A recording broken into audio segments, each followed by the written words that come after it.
Morning. Good morning. My lady, please may I call the first witness for today, please, Mr. Pengelly.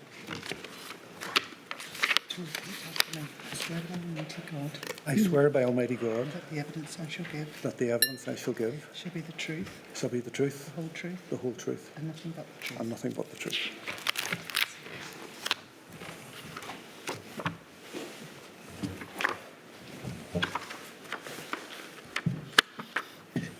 Ms. Dobbin. Thank you. Can I ask you to give your full name to the inquiry, please? It's Richard Pengelly. And Mr. Pengelly, I think you have a witness statement in front of you. I think it comes to about 113 pages, and that you've signed that statement at the very end. Is that correct? That's correct, yes. And are you content that that witness statement is true to the best of your knowledge and belief? I am, yes. Thank you. Mr. Pengelly, I think it's right that you became the Permanent Secretary to the Department of Health in Northern Ireland in 2014. Yes, July 2014. And I think that you then moved posts to become the Permanent Secretary to the Department of Justice in 2022. Is that right? April 22, and then subsequently 3 weeks ago I've moved again to become Chief Executive of the Education Authority. Right.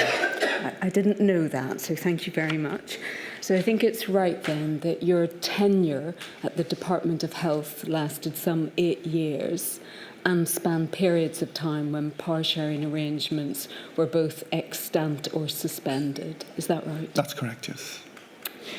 And just in terms of the role of the Permanent Secretary to the Department of Health in Northern Ireland and what that encompasses, is it right to characterise it as essentially tripartite in that, first of all, you obviously have the statutory responsibilities of leading that department and ensuring that it fulfils its statutory obligations. Is that right? Yes, but just the caveat, I would be lead the department subject to the direction and control of a minister when in place. Yes, of course. And I think that... Pengelly, I'm sorry to interrupt. I'm sorry, Ms. Dobbin. You slightly drop your voice in the middle. Sorry. You're softly spoken, not a bad thing. But just we need to all hear everything you say. Thank you. And then the other very distinct part of your role was that you were the Chief Executive of the Health and Social Care Services as well. Is that also correct? Or the right way to characterise it? That's correct, but just by way of explanation, unlike the position in England where the National Health Service has a legal entity, what we call HSC in Northern Ireland, the Health and Social Care System, it's a number of individual organisations. There isn't the individual legal entity, so I'm Chief Executive. It's a sort of virtual Chief Executive post, if that makes sense.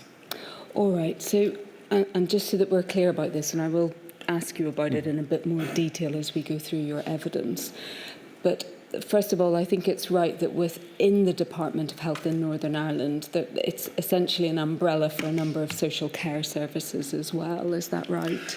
Yes, our 5 regional, what we call health and social care trusts, will provide both health care and the commissioned social care on behalf of the population. And can you just help me with whether or not the department also then had responsibility for other social care services, for example, like social work or so adult social services and children's social services as well? Yes, the department would hold the policy remit for all social services, and that would be delivered through what we call arm's length bodies. So we've got the health and social care trusts, but so one of my senior colleagues would have been the Chief Social Services Officer. He's a professional social worker by background and would act as the head of profession for the social work profession across the public sector. But nonetheless, in terms of the nexus between you and those organisations, you remained the Permanent Secretary with oversight over all of that full gamut, as it were, of social services as well. Yes, that's right. And then the other part, I think, of your role was that much more akin to what might be expected of a permanent secretary, in that you were the principal policy advisor as well to the minister. Is that also correct? That is, yes. And obviously during the pandemic, that was Minister Swan, yes? Yes. And what you've said in your statement, and sorry, I'm just going back, if I may, to the period before January 2020, that in that period of time, between 2017 and 2020, that you exercised your functions in accordance with Section 3 of the Northern Ireland Executive Formation and Exercise of Functions Act 2018. That's correct, right? yes. We haven't touched upon that act yet in the inquiry, but I think it's right that that was enacted so as to give senior officials like you further powers in the event that power sharing was suspended. Is that right? Yes, essentially it gave permanent secretaries the power to take decisions that would normally have been taken by ministers, but we wouldn't have created new policy or departed from a policy set by previous ministers. So it was the sort of operational decisions that would normally go to a minister, but within a fixed policy environment. I think that broadly the Act gave you a power to discharge functions in the public interest. Is that correct? Yes, any time we exercised the power or a decision-making power that would have previously gone to a minister, there was a public interest test had to be applied. And what was the limit then on that power that said that you couldn't, for example, enact new policy or take decisions that, for example, might be controversial?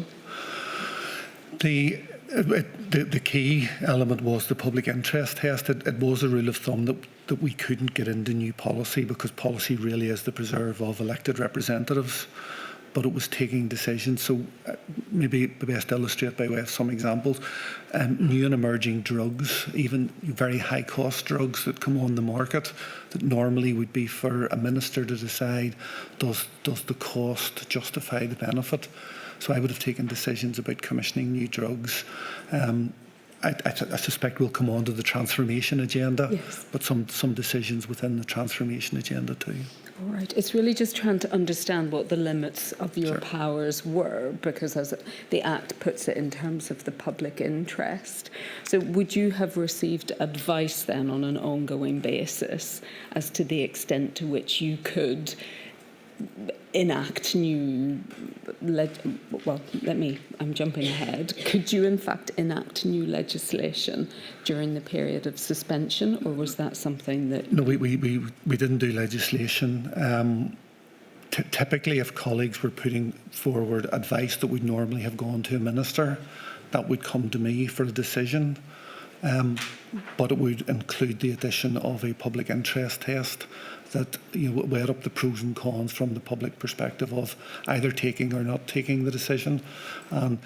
There was a general rule of thumb that if the decision could await the return of ministers, it should wait. So there had to nearly be a pressing nature associated with the decision. But fundamentally, was it in the public interest to take this decision? Or sometimes, is it in the public interest to not? Because not taking a decision is in itself a decision. Yes, I understand. And just in terms of that idea as to whether or not a decision could await a minister coming back, how that must be quite difficult to judge if you have no idea whether or not power sharing will be resumed within a given period of time. It is, and so certain decisions would have been subject to regular review because at various times the mood music was political talks were reaching the point where there was the prospect of a return. In those cases, a decision that was becoming urgent, we might think we can pause for a couple of weeks, but if the ministers haven't returned within a couple of weeks, at that stage we might have to take the decision. All right. I will come back because obviously I'm asking you this because it relates very much to health services and the need for reform in Northern Ireland before 2020. But I'll come back to that if I may.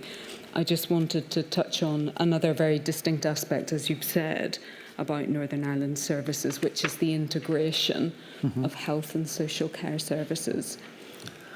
And again, if I can just make sure I've understood it properly, that arises in the conventional sense of having integrated services, in that the Department of Health oversaw primary care, hospital care, other specialist health services, correct? Yes.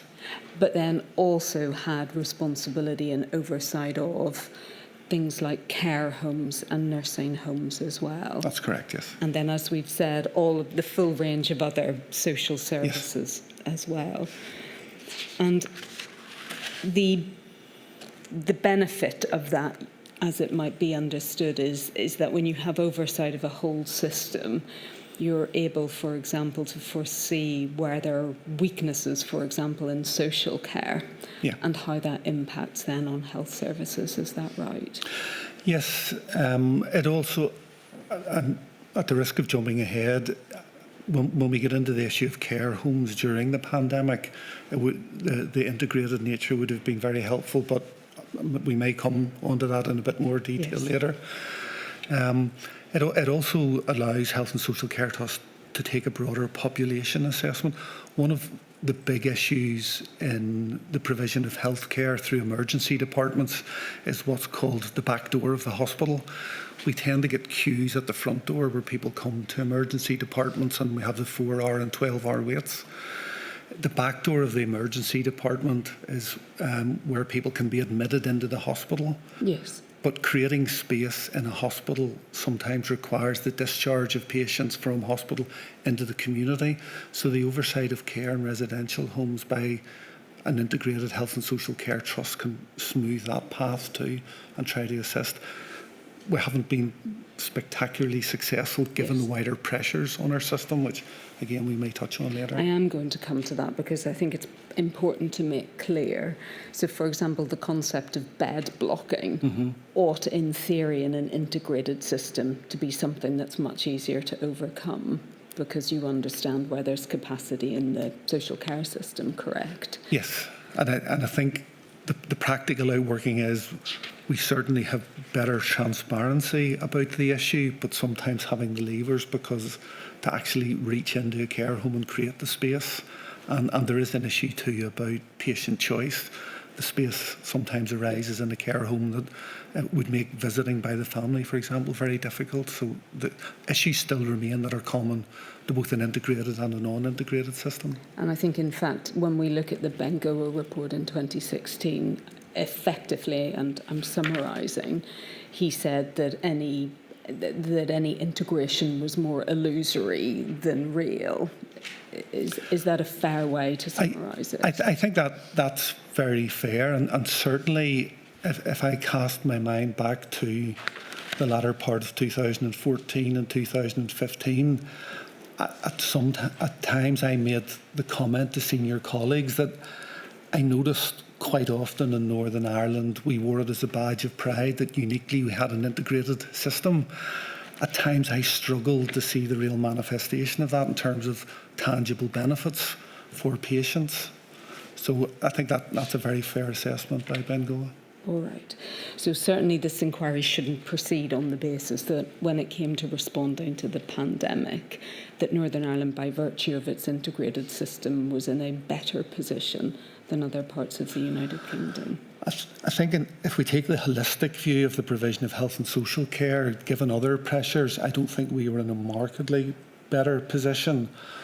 But if I look at the specific issue of the relationship with care homes, particularly for issues like the provision of PPE and some considerable hours of nursing time were made available into residential and care homes by trust because of the long-standing relationship that existed. So there were very, very practical benefits that flowed from the integrated nature of our system. All right, we'll come back and look at care homes in slightly more detail, but just understanding the pressures then that existed in terms of health services in Northern Ireland. I will come to the Bengoa report in a little more detail. But I think it's right that one of the principal issues that were affecting Northern Ireland was the sheer length of its waiting list. Yes. And the length of time that people were waiting for elective care as well. Is that right? That's right. And maybe just a little bit of background and the timeline on that. If we go back to about 2013, the position in Northern Ireland was pretty much in equilibrium. There weren't outrageously long waiting lists, either in terms of numbers waiting or the length of time that individuals had been waiting. But it's important to understand that that position had been reached by what we call waiting list initiatives. That was there was a misalignment between the capacity of the system and the demands that were being placed on the system.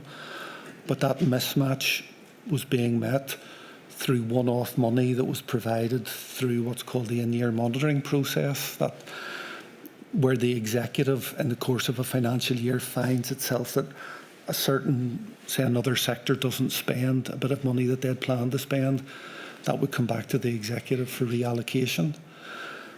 Back in 2013 and the year or two before it, a lot of that money would have been routinely reallocated to the health service, who would have purchased waiting list initiatives from the independent sector, and that's what kept the waiting list position in equilibrium.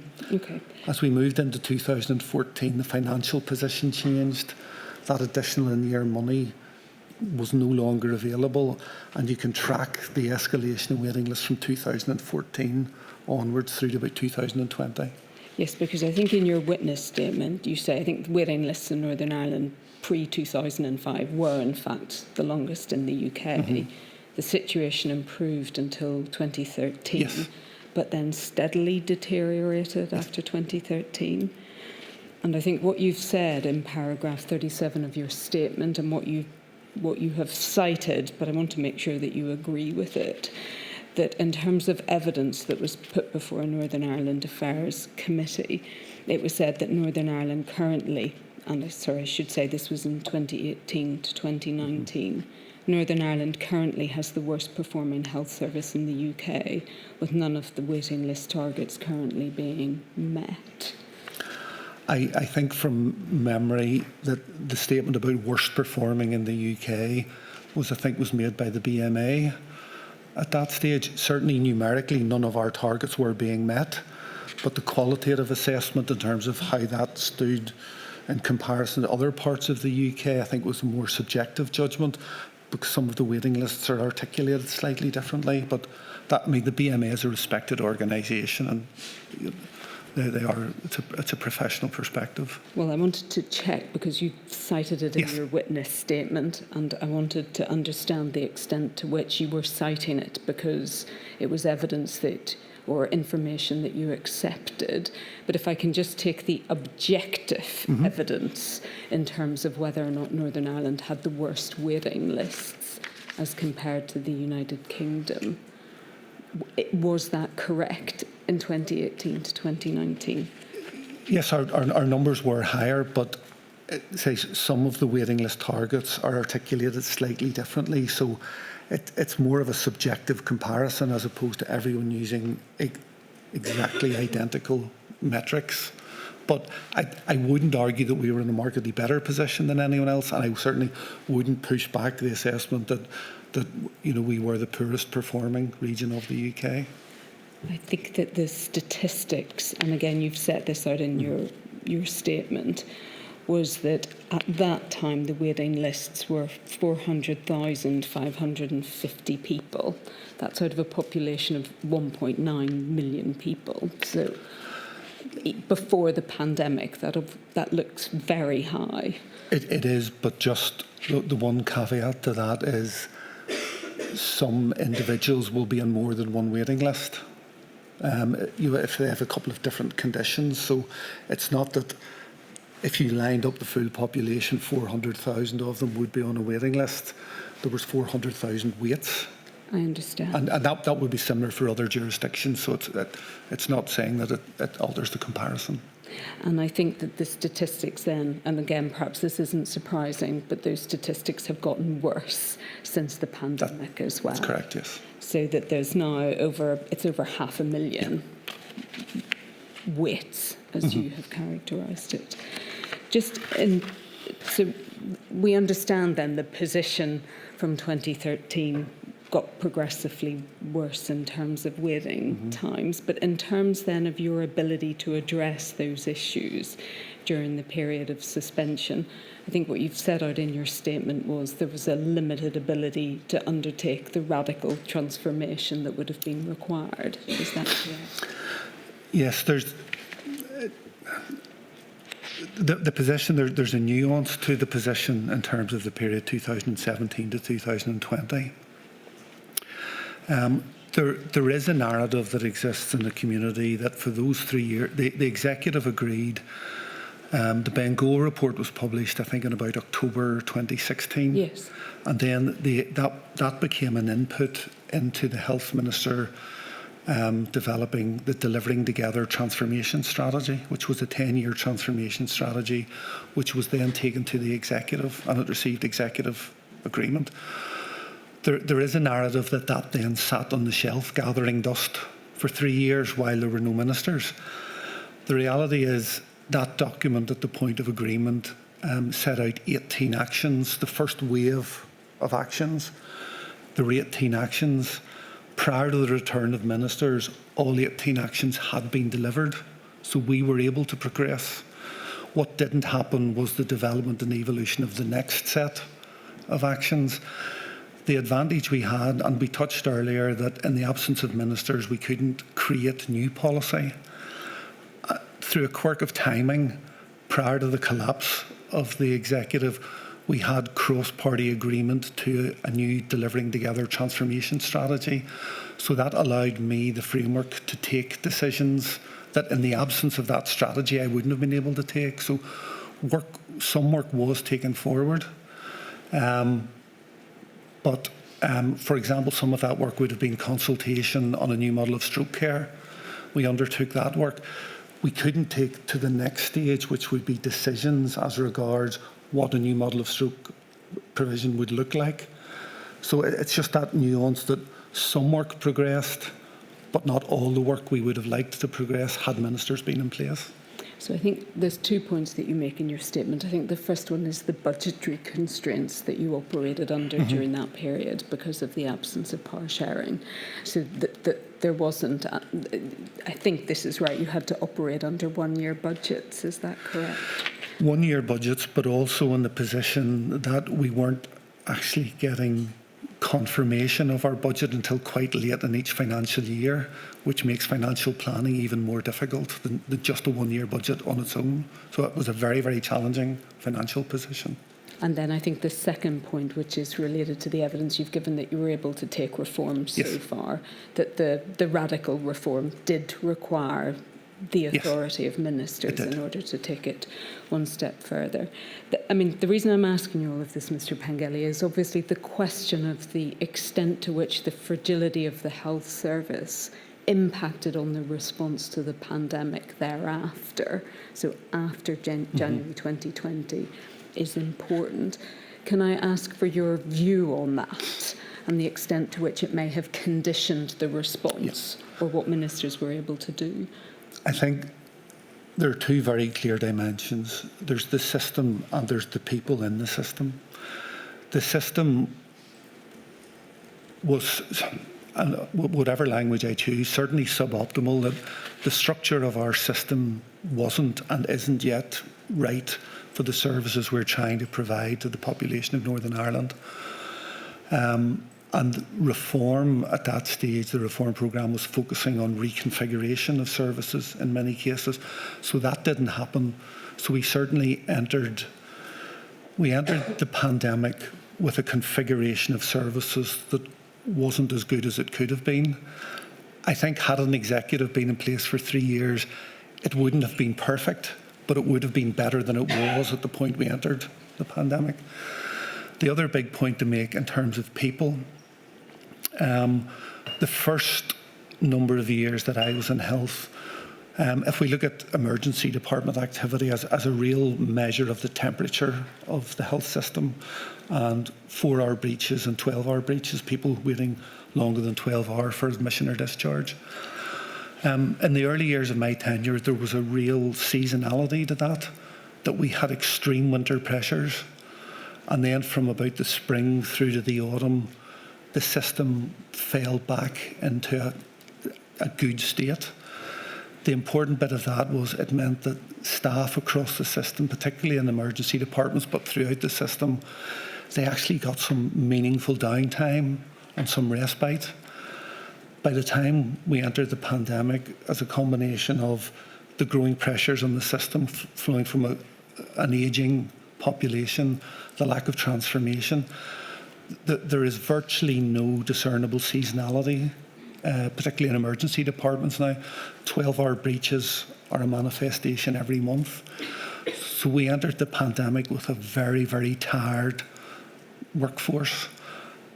Up to the point of the pandemic, the continual provision of high-quality health and social care was reliant on the goodwill of staff. That is still the case, but that is not a finite well of goodwill, and people are tired. They have been going above and beyond, and I certainly would not tolerate any criticism of staff in our health and social care system for the way they performed. But it's important to make the point that they entered the pandemic with a degree of fatigue flowing from the state of health and social care. And is it correct that you actually had real workforce pressures in any event, for example, because of shortages in staff across both hospitals and social care as well? Yes, we're carrying large numbers of vacancies, and at the tail end, towards the end of 2019, there was industrial action from our nursing colleagues in terms of the pay position.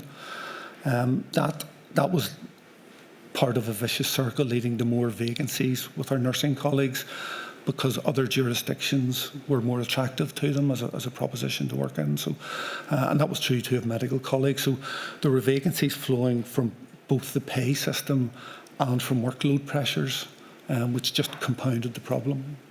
All right, so just in terms of coming into the pandemic then, and that issue of how the response might have been conditioned, would it be right to characterise health services in Northern Ireland in January 2020 as being extremely fragile, or is that putting it too high? I don't think it's putting it too hard. I think we were in a very difficult space, because you mentioned the figure in and around that time of waits was in excess of 400,000. We were routinely missing the 12-hour targets for emergency department. Red flag targets were being missed. So it was a service that was under intense pressure, and the pressure was growing on a daily basis, notwithstanding what was coming through COVID. So I think to describe it as fragile is entirely legitimate. And did it also mean then that, and I know this might be taken as read, but it might nonetheless be important to say it, that there were a large number of people with unaddressed health needs as well in Northern Ireland? I think that's fair, given the numbers waiting, yes. And so did that mean at the start of the pandemic, obviously when there was, and we'll come to look at the specifics of this, obviously when there were concerns about health services being overwhelmed, was that concern particularly acute in Northern Ireland, given the fragility of the health service? In other words, that there was very little capacity in Northern Ireland to shoulder the burden of the oncoming pandemic? Yeah, I think that's fair. And again, the two components to it, the typical metric for hospital capacity is that ideally a hospital should run at no more than about 85% capacity to create a bit of churn in the system. I think all our hospitals were routinely running well in excess of 85%. But as again, with the workforce condition and the number of vacancies and the tired workforce. So I think all those issues contributed to the service not being as resilient as it otherwise would have been had other changes been in place. All right. So just if I may then move on to the beginning of the pandemic and the burgeoning awareness of it in Northern Ireland. I think we know, and I won't take you to a statement about this, that within the Department of Health, a Silver Command was set up on the 22nd of January 2020. That was Silver Command for it. It wasn't within the department. That was the wider health and social care system. So I think that was led by colleagues in the Health and Social Care Board and the Public Health Agency. Yes. Sorry, it's probably important that I establish this first. I understand that's an operational response, yes. Is that correct? That's right. And did you have a role in instituting that or saying this is the right time to stand up The decision would have been taken at the Health and Social Care Board and PHA, but departmental colleagues, particularly in the Chief Medical Officers Group, would have been in constant dialogue with colleagues in those organisations about that decision. And before we move on to that group, it's probably important just to establish that in terms of the management of the Department of Health, the CMO in Northern Ireland is actually part of the top management team. Is that correct? That's correct, yes. So he is part and parcel of the management structure of the department in terms of its day-to-day work. That's is right, that yes. correct? And so he isn't an independent advisor like Professor Sir Chris Whitty is. He doesn't have an independent role within government, for example. It's not independent, but his professional advice is independent. It's not subject to any form of oversight by the likes of myself or the minister. So he provides independent medical advice. He holds a policy remit as well, but the CMO advice has an independent aspect to it, if I'm making that clear. So, again, to be clear from your perspective as permanent secretary, he is there to provide advice in the conventional sense of a medical advisor or Yes. CMO. But separate to that is also part of the management structure. Yes, that's correct. And within the management structure then, what is the remit of the CMO? It's the broader healthcare. There's areas of healthcare policy. The CMO would have been the senior sponsor for the Public Health Agency and the public health dimension in there. He would have input into other policy areas that other senior colleagues were working on. So he had also senior oversight of RQIA, which is the regulator for health and social care. All right, we'll come back probably and touch upon all of those different points. But just coming back then to the standing up of the Silver Command. Mm-hmm. So did that take place independently of you? You weren't involved in that decision? I wasn't involved in that decision. And do you know what prompted that decision to be made? It was, I think it was prompted by the request for the development and evolution of surge plans because of the awareness of the growing threat of the COVID as maturing into a pandemic, and the dialogue from the Chief Medical Officers Group with colleagues in both the board and the PHA. And at that point in time, is that an understanding that you would have shared then? Yes, yes. All right. And I think we can see, and perhaps if we bring this up on screen, please, this is INQ 00030845 please. And if we could go to page 12. In terms of the risk presented to Northern Ireland by travel, and specifically from Wuhan itself, I think this demonstrates that on the 25th of January, in fact, Northern Ireland had a number of visitors from there. I think it was a coach of people, yes? Yes, that's right. So, and I think we can see that the PHA were dispatched to go and provide advice.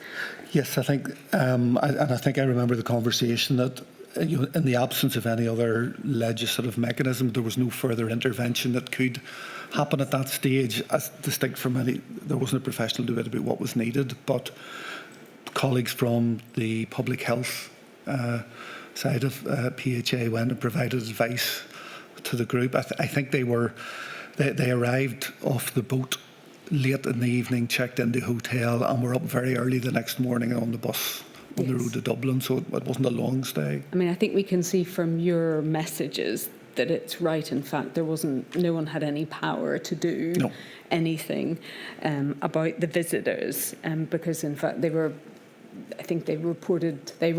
that they were asymptomatic. Yes. So there was nothing more to be done, and I think the visitors then made their way to the Republic of Ireland.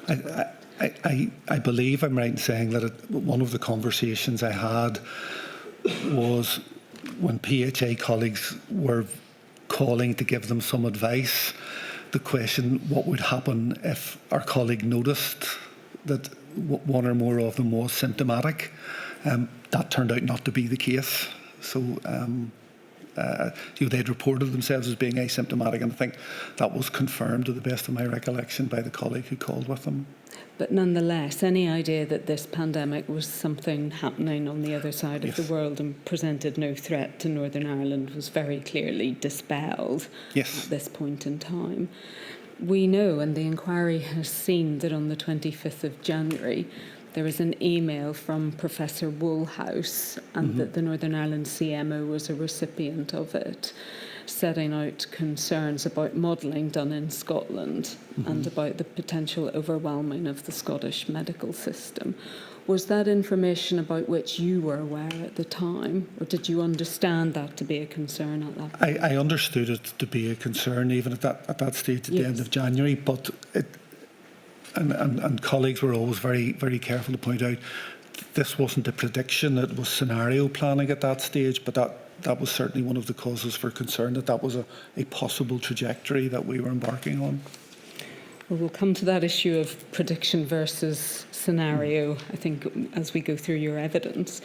But just coming back again to the information that was known about that time, we also know that on the 20th of January, Professor Whitty sent an email to Downing Street about the two scenarios that he foresaw might play out. Either that China would control, there would be a large outbreak, but China would control the outbreak, or the reasonable worst case scenario, which was that there would be a large outbreak and China wouldn't be able to control it. Again, was that something that you were familiar with, or did you have that understanding at the end of January? I can't recall specifically seeing the text of the email, but I do recall in dialogue with the Chief Medical Officer at the time that that was the sort of message he was conveying to us, that of those two available scenarios, and the latter more concerning scenario about overwhelming of the service. All right, and I think in fact we can see that from WhatsApp messages that we've looked at already in the inquiry. Perhaps if we could go to this, please. INQ 000308436. It's the last entry on page 2. I think this is the message to you from Sir David Stirling. Effectively, I think the main part of it being that the message that was being conveyed to Northern Ireland officials was that China had lost control. Yeah. And I think if we go over the page, that was a message that you had received as well. And you see your response at the top. I won't read all of it out, but at one level, very worrying, although at peak time here will present only, and you have to put that in parenthesis, as bad flu, as opposed to anything more sinister. And then you say that most people don't appreciate how bad flu is. Can I just go back for a second, Mr. Paghetti? When people in your position and many others around you and in the rest of the UK were told that the two scenarios were China contains or global pandemic, didn't anybody stop and say, well, wait a minute, we know that visitors from Wuhan, the centre of where the disease had started, have been visiting, you've just described, Northern Ireland. So doesn't that indicate that back in January, people should have been questioning whether China could ever contain it because the people were travelling the world? I think that's a very fair point. I mean, my understanding was that was why the assessment was that the second of the two scenarios was seen as the most likely situation, that it wouldn't be contained within China. But my point is that should have come earlier than February, should have come in January, because you all knew that people were travelling the world through Wuhan. I think in January we were starting to plan on that basis, certainly within, I think it was the 27th of January, that in the Department of Health we activated our own gold arrangements. So that certainly predated this exchange. Sorry to interrupt. I don't think we get any sense, Mr. Pengelly, from this message of the sort of alarm that might be expected. It's being understood that the second of the scenarios was first of all, in fact, playing out, and that individuals from that part of China had in fact been in Northern Ireland. So no protection in Northern Ireland on the basis of travel. Well, the travel bit is obviously out with the devolved space. Of course. And so that wasn't an issue for us. But I say by the 6th of February, we had been in activation mode of our own goal arrangements for over a week by that stage. So the preparatory and planning work was kicking into overdrive in the department at that stage. And I just want, before this disappears from the screen, that obviously Sir Richard was, and he's been taken to this, recognised at that point in time that the problem would be when it hit care homes and hospitals. And again, was that something that you had a keen appreciation of at that time as well? Certainly in terms of our planning work and surge work, we were commissioning work from colleagues across the sector in terms of surge plans for both hospitals and care homes.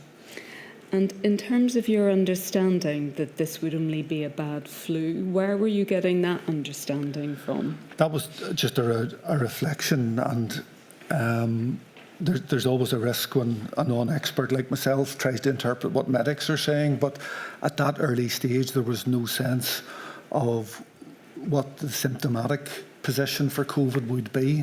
I think there was a sense that it could present as flu-like symptoms.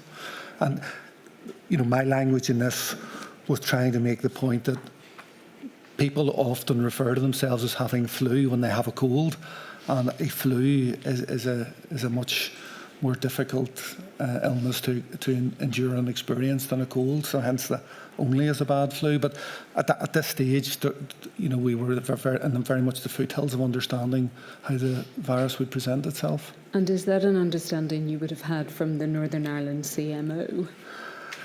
I assume it's from conversations that CMO's about, but again, there's always the risk that it certainly wasn't a definitive briefing that the CMO gave me about how exactly this would present itself. It was more my probably clumsy interpretation of words that the CMO was using.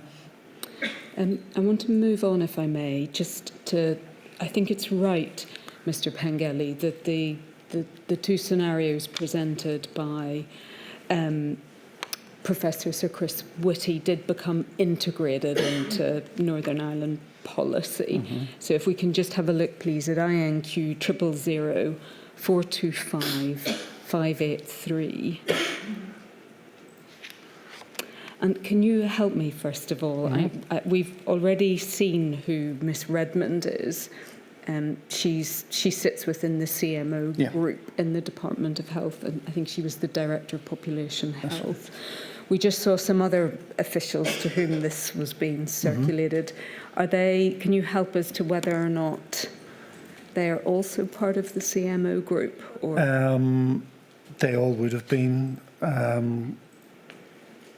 Cathy Harrison is now currently the Chief Pharmaceutical Officer. I'm not sure just at that stage whether she had taken a post or she was Deputy Chief Pharmaceutical Officer, but she's a professional pharmacist. I can ask. And the other three colleagues are civil service policy colleagues. All right. And I think we can see at paragraph 8 the integration into the policy position as the Department of Health. Is that right? Yes.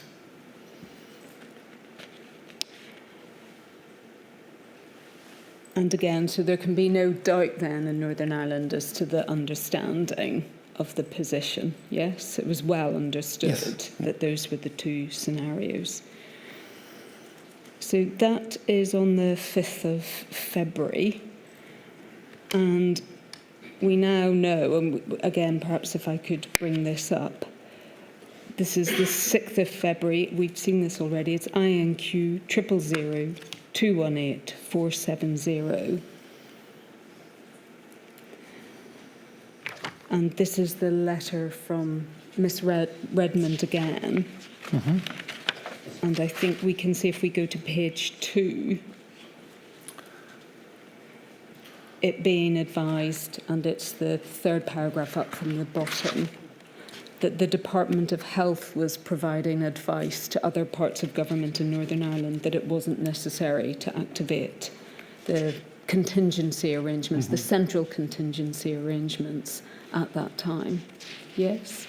Yes, but I think just to be clear, and at the risk of speaking for Liz in this, the activation of the NICMA arrangements can be called for by the lead government department. I'm interpreting this form of words as being, at this stage, we in the Department of Health are not calling for the activation. The decision about whether or not to activate it is an issue for TEO. So I don't think I would interpret this as us saying, don't activate NICMA, as opposed to we are not placing a request.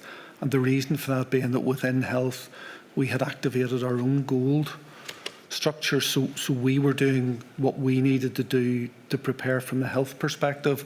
And at this point in the cycle, we weren't seeking assistance from anyone else at this stage. But the issue about activation of NICMA fundamentally was an issue for TEO as lead in civil contingencies. The advice goes further than that, though, doesn't it? Because it's saying, sorry, if we could just bring that back up again.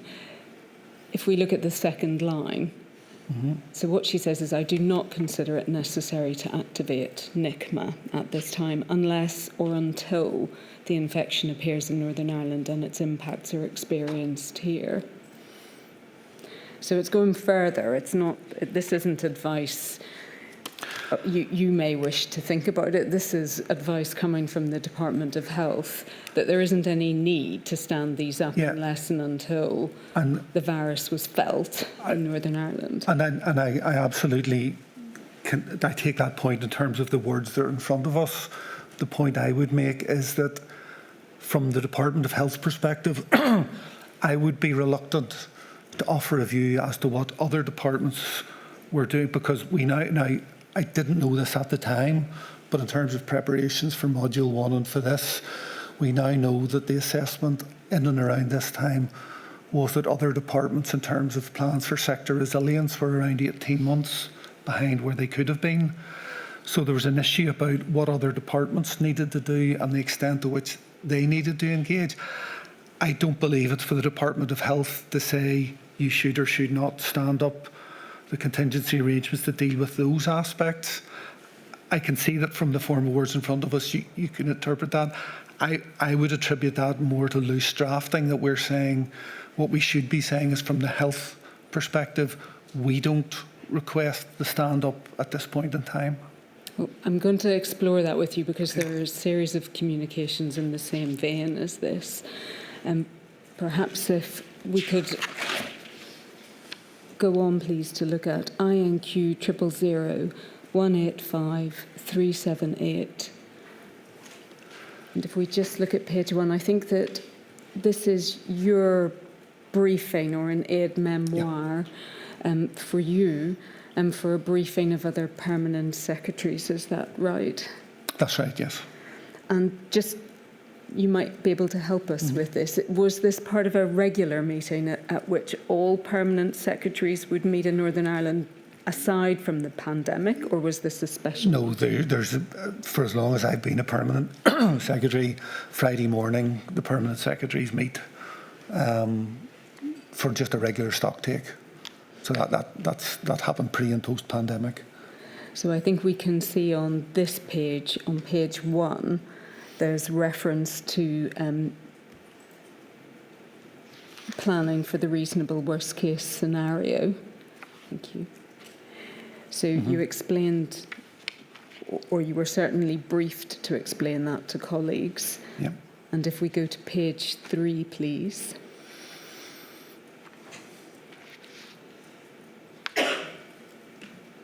We can see, if we look first of all at sector resilience, that you were giving advice that consideration was needed across departments on sector resilience.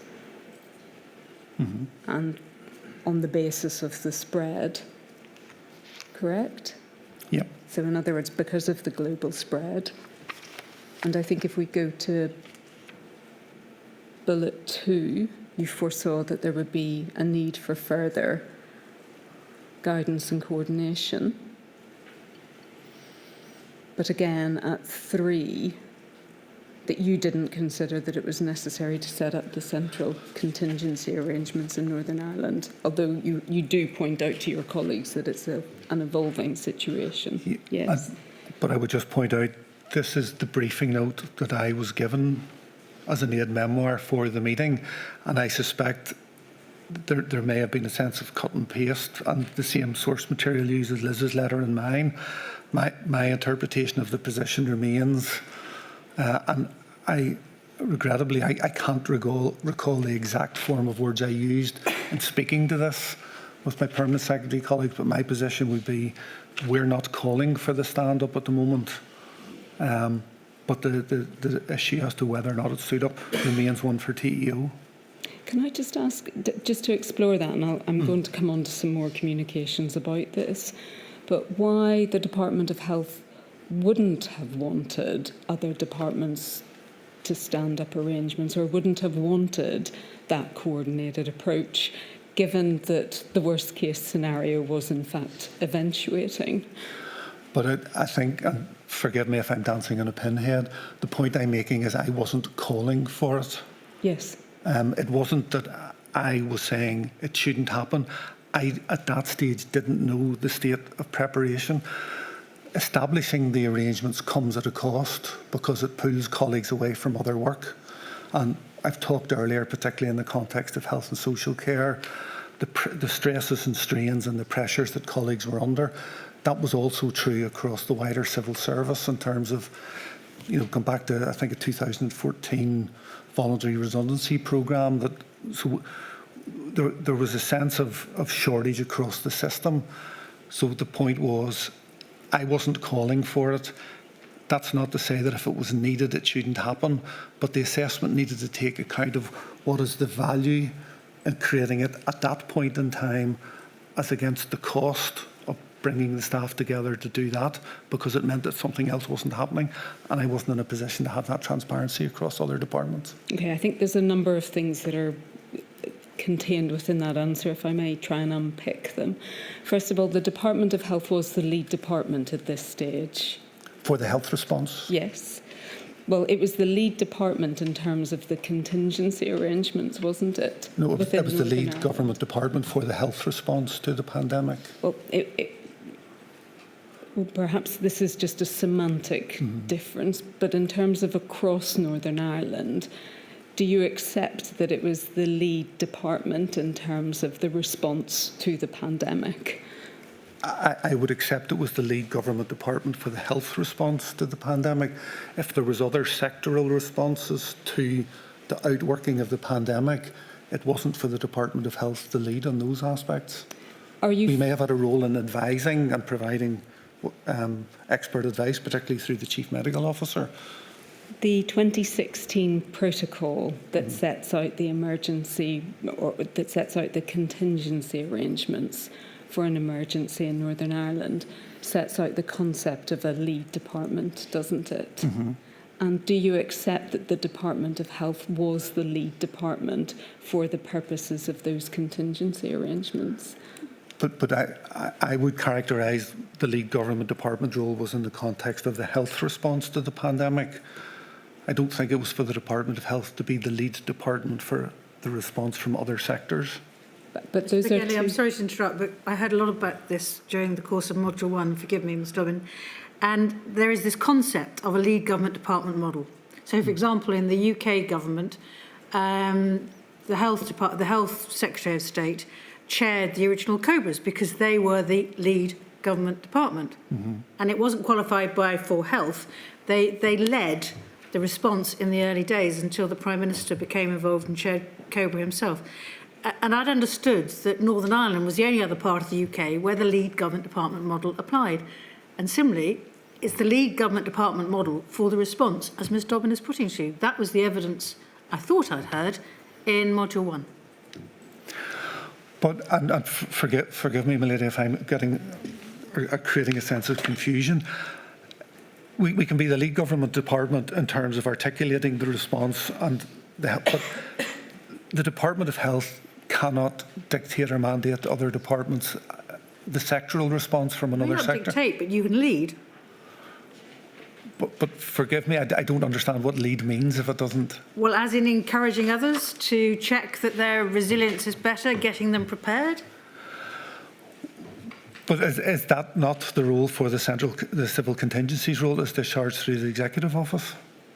That would be my understanding. Right. We might come back to the civil contingencies protocol, and because it's obviously important that we do understand this. But just focusing for a moment on your suggestion that in terms of the Department of Health, that this was what really ought to be conveyed here is you're saying we're not asking other people to stand up civil contingencies, other departments to stand up civil contingency arrangements. Is that what you're saying? Yeah. The Department of Health was the department that was, Minister Swan was attending COBRA at this point, wasn't he? That's right, yes. So he was the person who was integrated into the UK government response, yes? And would have understood, and your department would have understood then, all of the other parts of the response that were ongoing at central government, yes? And would have understood the potential consequences of what was coming down the road in terms of the pandemic, yes? Yes. So the Department of Health would have been in a position to send out the message to other departments about what might be required from them in order to be a part of a cross-departmental response. Do you accept that?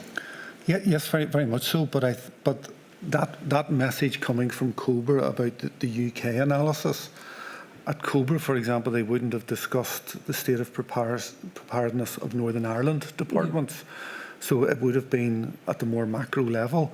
That message, and I know Minister Swan attended.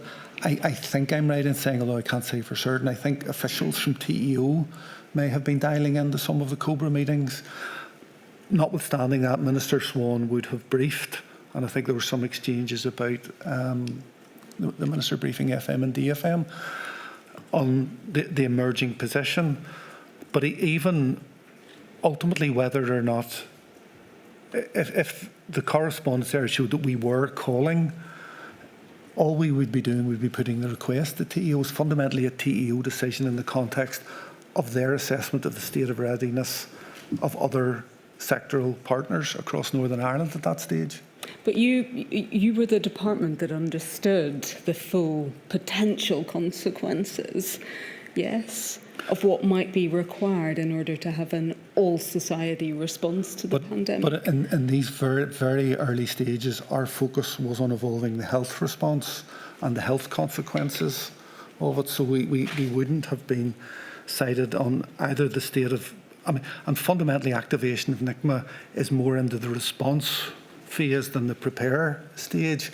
At this early stage in February, we were still a number of weeks away, for example, from the first case in Northern Ireland, which I think was the 27th of February. So that's why the health assessment, and we were very much looking at it from the health perspective, is we weren't asking for the activation of the arrangements from the health perspective at that stage, but we weren't fully sighted on the needs of other departments in Northern Ireland. I'll come back to that, but just in terms of your view that the contingency arrangements are part of a response, is it your position then that Ms Redmond was right when she was saying then there isn't a need for contingency arrangements unless and until the virus arrives in Northern Ireland? I think Liz Redmond's assessment at that point in time, based on what she knew at that point in time, that we didn't need to ask for the activation. Liz wasn't making an assessment about the state of preparedness of the need for a response in other sectors. My assessment is she was speaking from the health perspective. So I can't offer a view as to whether or not she was right about the state of readiness in other sectors at that point in time. I would argue TEO were the lead for civil contingencies, and that was their assessment to make. I'm going to come on because there's more material to look at on this issue. Perhaps if I could just go, though, to And I'm just going to check that I have the right INQ number for this. It's the next document, which is a presentation by Dr. Naresh Chadha. I have that at INQ 000. I've got the right one, thank you. So this was a presentation given by Dr. Chadha, who I think is the deputy chief CMO. Yes. And I think, is this a document that you're familiar with, Mr. Pengelly? Yeah, I have seen it in the past. I mean, I wouldn't be able to recite sections of it, but I certainly have seen it before. Don't think we expect that. Is this a document that you would have seen at the time? Yes.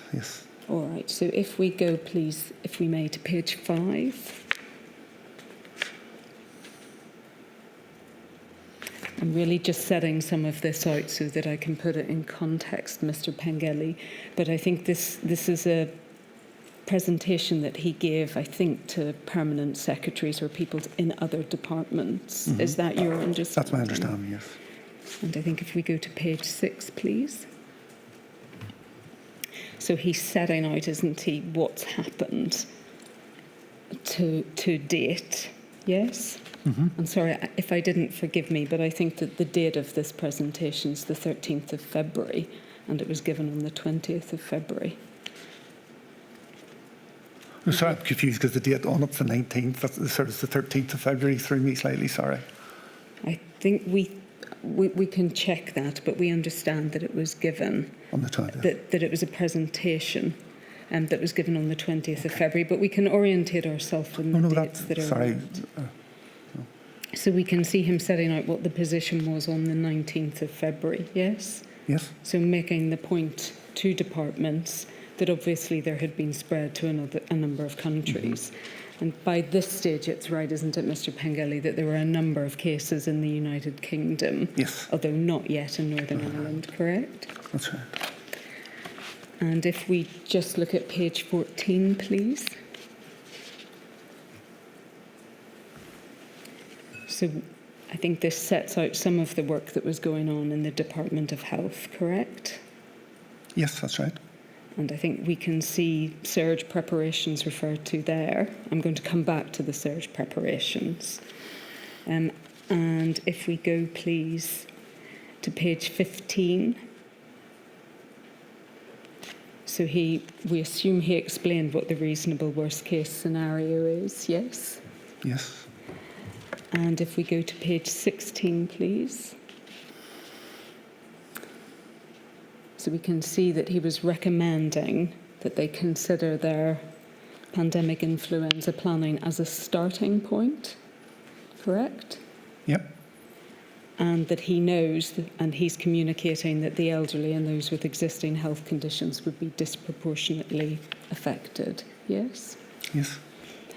And was setting out that the planning assumptions predicted excess deaths, massive impacts across government, school closures, rail and road transport issues, and huge costs, correct? Yes. And I think he also set out at page 17 the case fatality rate as well, and the numbers of people who would potentially be affected, correct? Yes. And then at 19 sets out the wider sectorial impacts as well, correct? Yes. So again, that would tend to suggest that the Department of Health was providing an advisory role to other departments about the potential reach and impact of the pandemic across Northern Ireland. Do you agree? Yes. But notwithstanding that, Mr. Pengelly, if we go to INQ 000 425 535, please. And again, this is another permanent secretary stakeholder group. And I think, again, this is an aid memoir prepared for you, yes? Yes. And I think if we go to page 2, please. I think we can see, again, under sector resilience, the second bullet point deals with, I think that's largely concerned with the levels of people who would become ill and the people who would be off work, correct? Yeah. Doesn't actually mention, I don't think this document mentions the fatality rate, for example. I don't think so. And again, I think if we look at the 5th bullet point down, on page 2, yes, we can see it's not necessary to activate the contingency arrangements at this time. However, again, the reference to it being an evolving situation. In light of everything that Dr. Chadha had said, why was that still the position, if not the advice, that was being given by you to other permanent secretaries as late as the 21st of February? I think, and apologies at the risk of repeating myself, but I again read this, and bearing in mind this was the brief that was given to me as opposed to a record of what I actually said, that our position was we weren't yet calling for the establishment of the crisis management arrangements. We were focused in terms of health. So we didn't feel, in terms of the evolving work that we were doing in and around the 20th of February when this document was produced, that our work needed the support of the NICMA arrangements. We weren't in a position. So, and I recognise that the wording here, it doesn't necessarily suggest this, but I don't believe we were saying to TEO, do not establish NICMA, as opposed to we are not calling for its establishment at this stage, because we were focused at this stage on our own evolving preparatory work to the emerging situation. As we said, we will reach that stage, and that's in the context, as I've said, that establishing these arrangements comes at a cost in terms of other work being stood down, and that's, my view remains that that's a call that can only be made when you have the transparency about both the work that needs to be done in other sectors and the cost of doing that work in terms of other preparation work. Because NIC was fundamentally about coordinating a response. The building blocks of that are there's an individual sectoral response, and then you start to join the dots across sectors. I still think that the judgment on that at this point in time was one for someone with more line of sight about what was happening in other sectors. What might be thought very surprising is that the Department of Health is not saying at this time we are facing the most enormous crisis we've ever faced, and we really need every government department to coordinate, because this cannot just be a Department of Health response. But I'm not suggesting we were saying it in those terms. I think we were saying we are facing into a crisis and there's a huge amount of work to be done. Let's be very careful that we don't initiate arrangements that undermine the sectoral response and the evolution and development of the sectoral response to allow it to be joined across sectors. Because establishing the NICMA arrangements comes at a cost. People need to be relocated from other areas of work. A judgment has to be made that at the point in time on the 20th of February, was that other work of a higher priority than a NICMA arrangement, which will inevitably be required, but is it required this week or next week? And that's the judgment call. But all that the emergency, well, all that the civil contingency arrangements foresee is that there will be a cross-departmental approach to an oncoming emergency. Do you agree that that's what the protocol provides for? There absolutely has to be a cross-departmental approach, but a cross-departmental approach has to be built upon the foundations of a departmental analysis and response about what is needed, and then we join sectors. I think, and I'm maybe perhaps being very clumsy in the way I'm making it, but I just think when we establish structures and architecture that remove people from other work, we need to be very, very careful and consider where is the immediate priority and value. Is it the work they're doing today, or is it the work that the new structure will be doing tomorrow? Because if that's not absolutely needed for another week, we should let colleagues stay and do the work they're doing for this week. We didn't have a line of sight in that, and that was a judgment call that I think TEO had visibility in terms of what was needed at that stage. So we certainly weren't saying NICMA wouldn't ever be needed. It's always a judgment call about what point you trigger that, because it comes with the cost. So, from your perspective as a permanent secretary at this point in time, what did you see as the cross-departmental part of the machinery that was considering planning across the departments and which understood what planning was taking place? Well, I think there was planning work happening in each department, certainly, and I can only speak in detail in terms of the Department of Health. Yes. There was the regular dialogue that was happening at the permanent secretary meetings, and we can see both the 7th and 21st, this was clearly an agenda item. I think I'm right in saying that on the 20th of February, CCG met for the first time. That's correct. There was an officials meeting of CCG. Yes. That was the only meeting that took place. But that in itself would have brought departments together on a cross-departmental basis. So that was happening at this point in time, on this very day. Were you at that meeting? The CCG meeting on the 20th? I don't think I was at that Because meeting. I mean, we've seen the minutes of what was discussed at that meeting, and it wasn't. It was a few topics. It wasn't. There's no sense of it having been any sort of very detailed consideration of cross-government plans in Northern Ireland. Which, if I may, I would pray in aid of the point I'm making, that sometimes creating the architecture doesn't actually achieve the objective, and why very careful thought needs to be given that we don't precipitously trigger architecture that may not be needed for another week or two. But I don't think I was at that 20th of February CCG meeting. There's an alternative interpretation of events, which is that it just wasn't understood or appreciated at that point in time, the gravity of the situation that Northern Ireland faced. I can see that that's an alternative interpretation, but I think in terms of the briefings that had been given to permanent secretary groups and the work we were doing in the department, that certainly wasn't our position on it.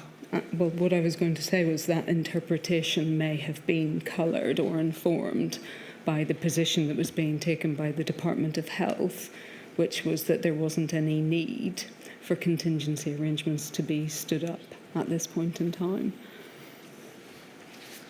I don't believe it would have been. My lady, I don't know if that's a good time for Yes, a break. of course, I think certainly. we're 11:30. All rise.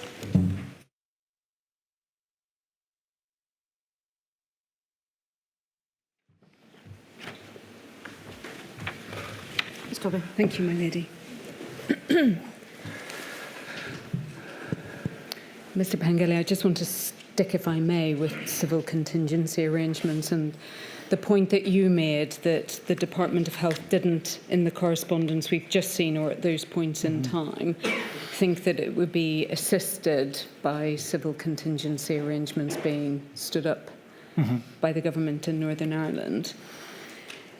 It didn't think it would be assisted by those being stood up, did it, when on the 24th of February, WHO published its report on its mission to Wuhan? I don't know if you remember that. It was at that point that WHO said that there needed to be an all-society response to the pandemic. And that at this point in time, for example, focus needed to be placed on contact tracing and rigorous quarantine. Do you remember that communication? Very vaguely, I can't remember the specifics of it. All right, but we can be clear that that didn't prompt any change in approach on the Department of Health in terms of a wider governmental response, did it? No, I mean, it clearly didn't, because there wasn't an immediate call by us to establish the NICMA arrangements, but it was an evolving piece, and as I said, it was always a judgment call, and I should clarify, I'm not sort of clinging desperately to the notion that we got it exactly right about when. I'm just trying to help explain our thinking about the position at the time, but we were on a trajectory to clearly needing NICMA. I think it was early March, so we are talking about the separation of a few days at most here, but in and around the 20th of February, when Dr. Chadha made the presentation 24th of February, I think Yes. you've touched on that. We were evolving towards it, but clearly in our minds at that stage we hadn't reached the stage where we come out formally and called for the establishment of NICMA. And it didn't change whenever the first case of COVID was detected in Northern Ireland either, did it? No. And But I think it did in the very early days of March. I think there was correspondence from the Chief Medical Officer. He used the phrase, we need an increasing lean in Yes. to the position, and then which led to the establishment on around the 18th of March. That's right. But again, that was even after WHO declared that COVID-19 was a global pandemic as well. And that was on the 11th of March, wasn't it? That's right. So even that didn't prompt a whole government response, did it, in Northern Ireland? But again, I think I'm trying to differentiate between a whole of government response is absolutely essential in terms of the fight against the pandemic. When the architecture is formally triggered, because there was dialogue happening at a whole of government level, the value proposition of formally establishing and trigger these mechanisms on a specific date, I think these are fine judgments, and it's very difficult to say that today is wrong and tomorrow is right. But these were judgments in and around that period. Yes, I think what your evidence seems to be suggesting, but you must tell me if I'm wrong, Mr. Pengelly, is that you saw these contingency arrangements as primarily responsive to a crisis, as opposed to a vitally important part of planning the response to a crisis. I think there's an element of that, because, and if you look at the definition, I think it's about ensuring that the response phase is working on a cross-sectoral basis.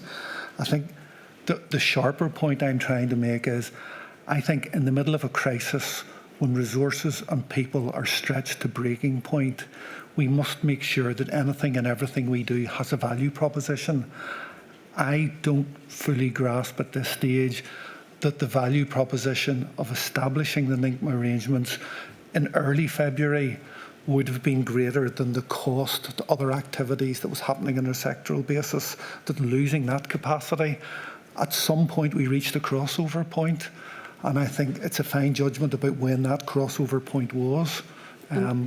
Sometime between early February and mid-March when it happened.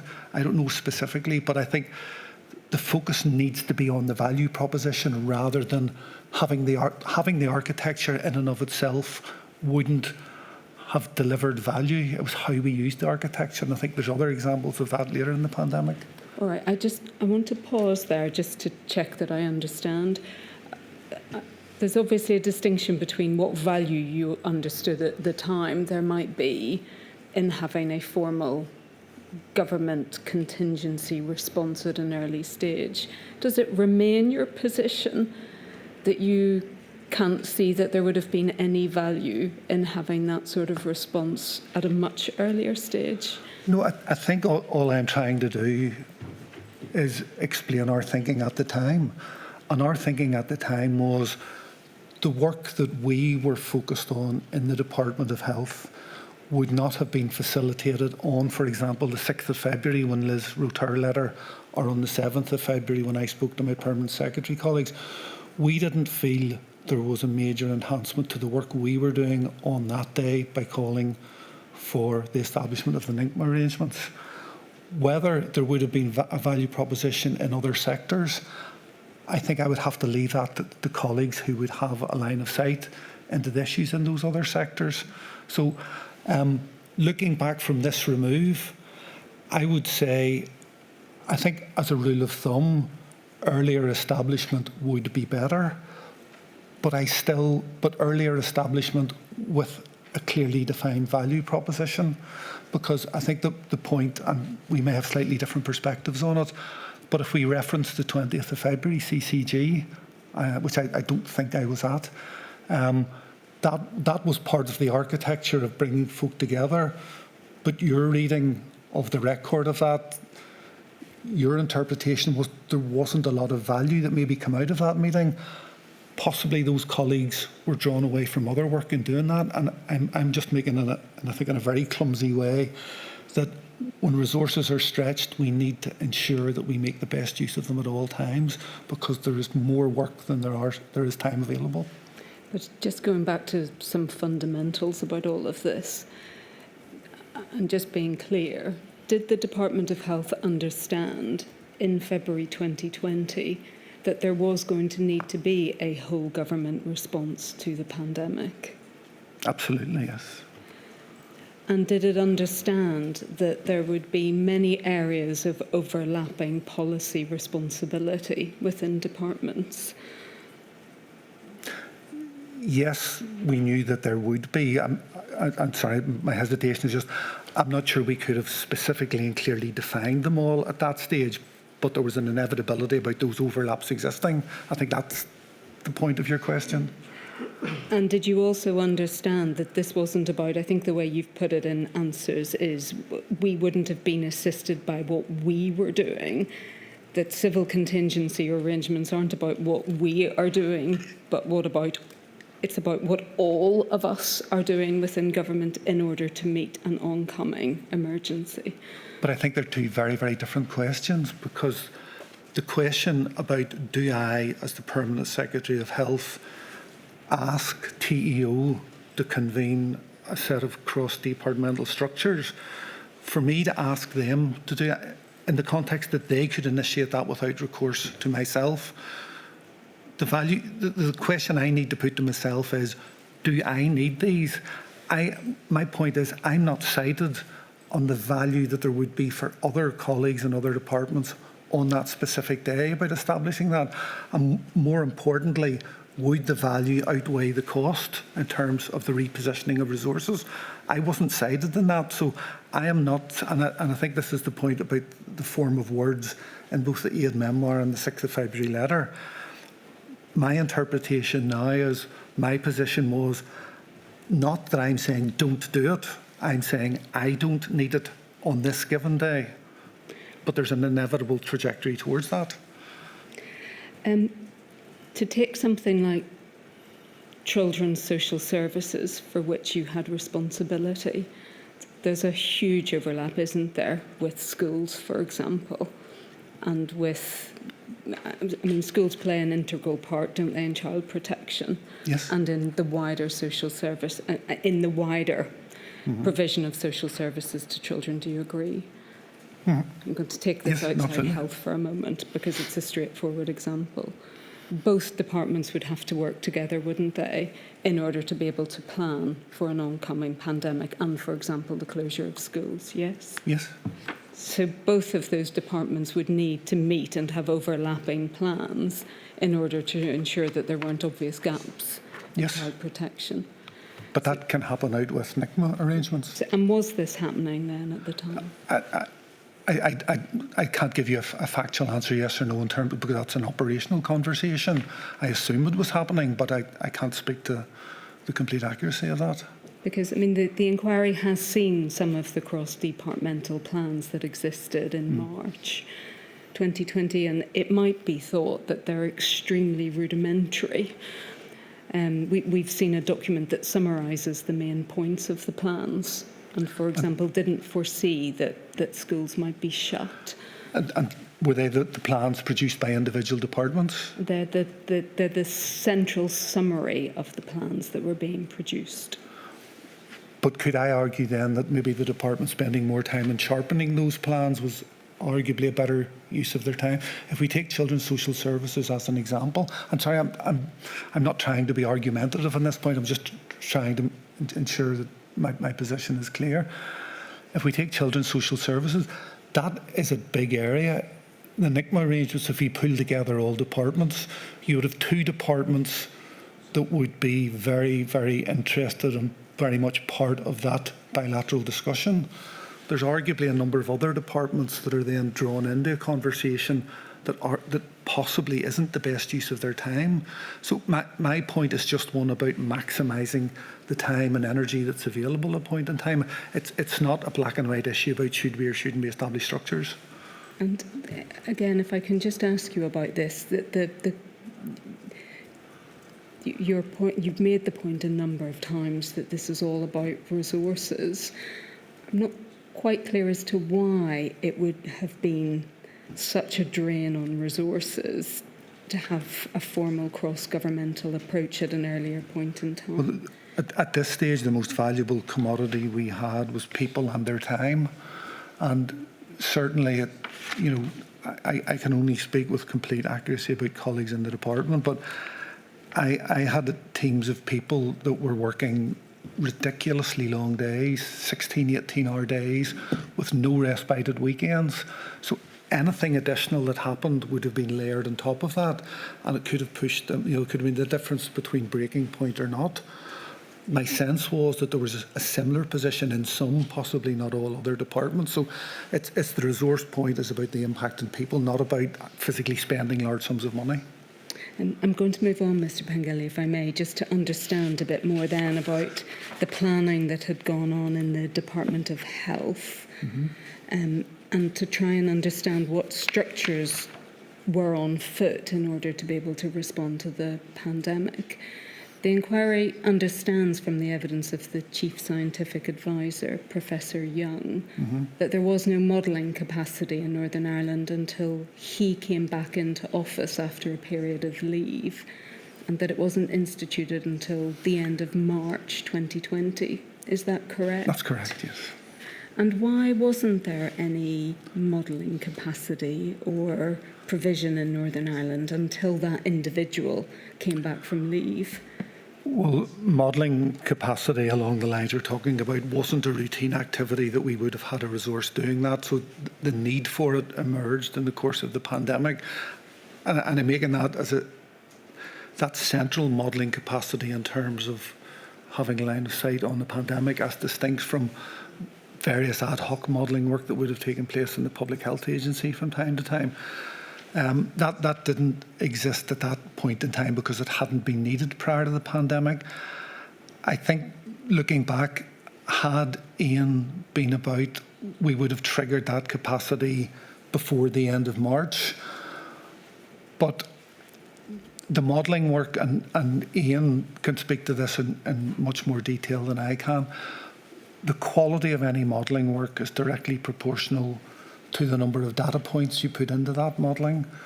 So any modelling work that was done in late February and early March would have had such a low confidence level attached to it because of the scarcity of data points. We had one case on the 27th of February. So it wouldn't have been possible to do comprehensive modelling work in the early and mid part of March until case numbers started to escalate. So in the absence of our own modelling capacity in the early part of March, we were tending to use modelling work that has been done across the water and look at that and its population application to Northern Ireland. That was arguably at least as possibly more accurate than any modelling work that could have been done locally given the low number of data points at that point in time. I'll come separately to look at why there was a lack of data points in Northern Ireland at that time, but obviously all of this was contingent upon an individual not being in office for a period of time as we understand it. The modelling didn't happen until he came back because there wasn't anyone else to institute it. Is that correct? Well, I wasn't involved in the granular discussion about modelling capacity, but I think that the sense I'm trying to make is we didn't have modelling capacity before then, and we knew we would need modelling capacity as we stepped into the pandemic. You want to come back to the number of data points. I think this was an issue that was assigned and Ian was asked to lead on when he came back. My sense isn't that the Chief Medical Officer at the early stage of March was beating the desk in frustration that he needed modelling done and he didn't have Ian available to do the modelling.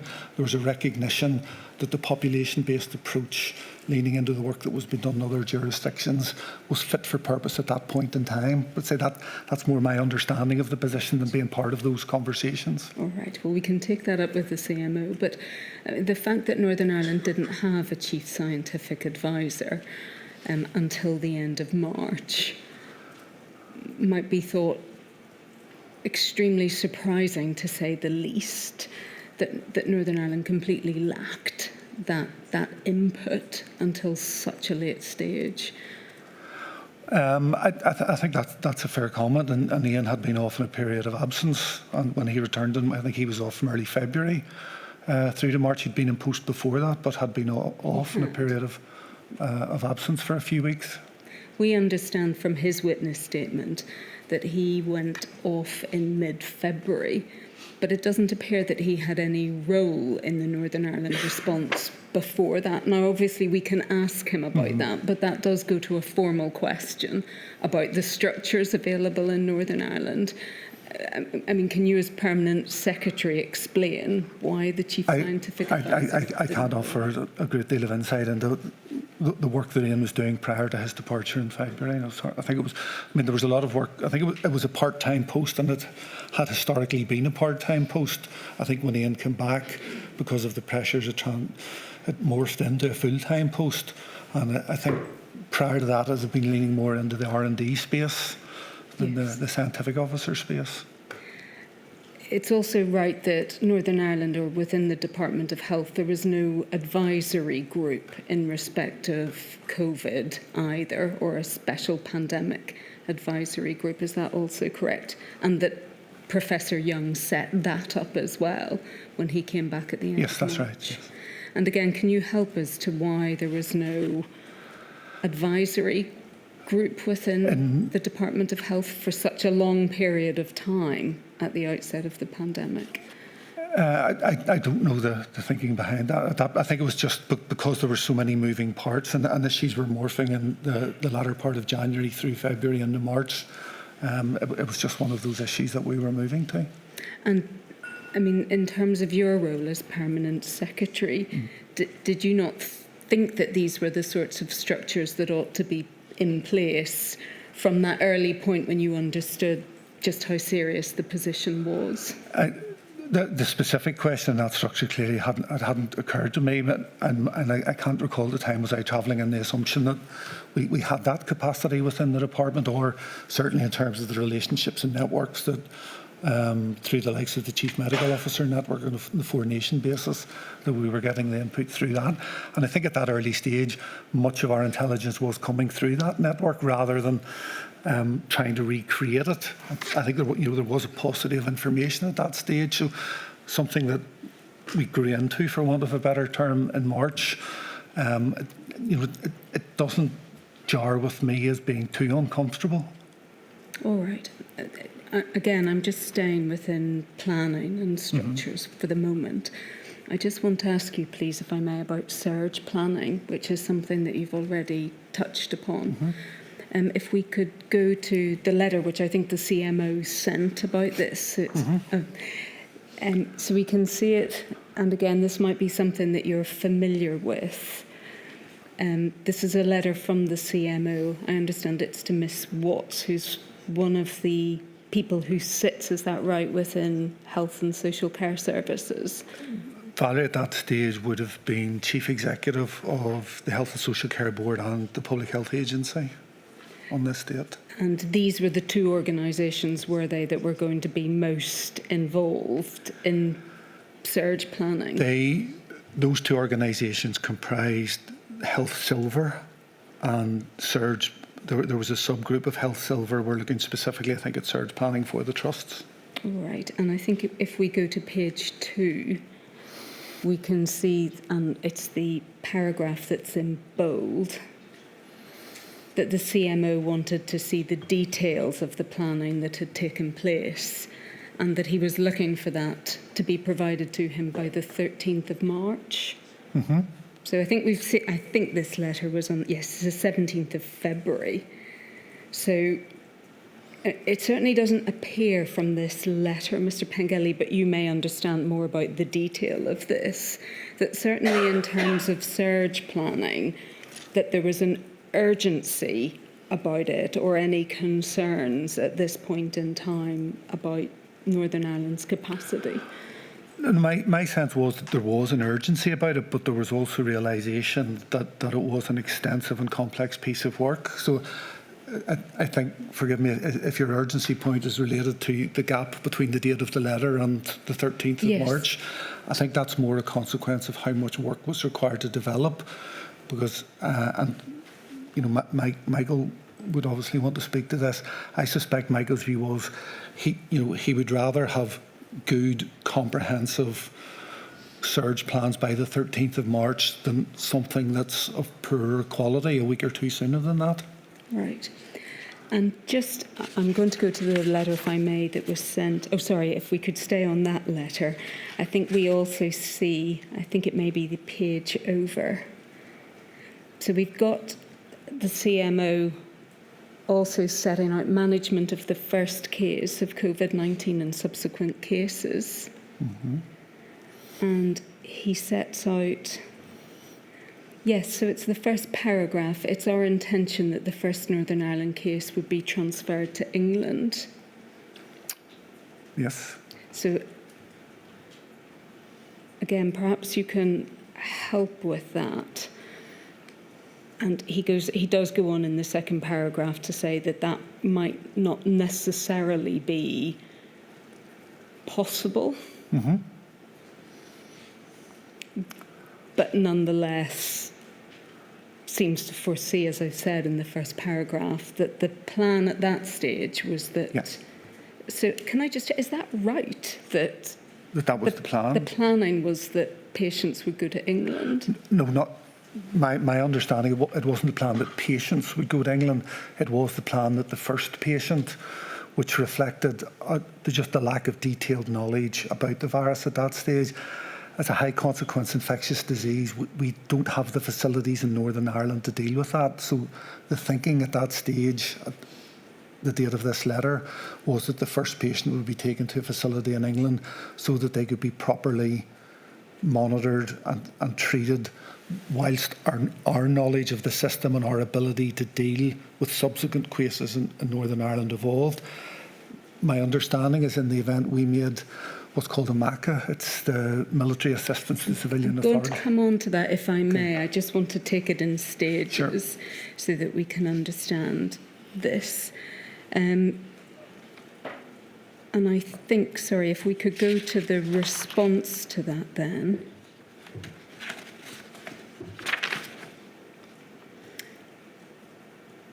Thank you. So this is the letter that was sent in reply very shortly afterwards. And again, we see it's obviously the reply to that letter. And if we go to page 4,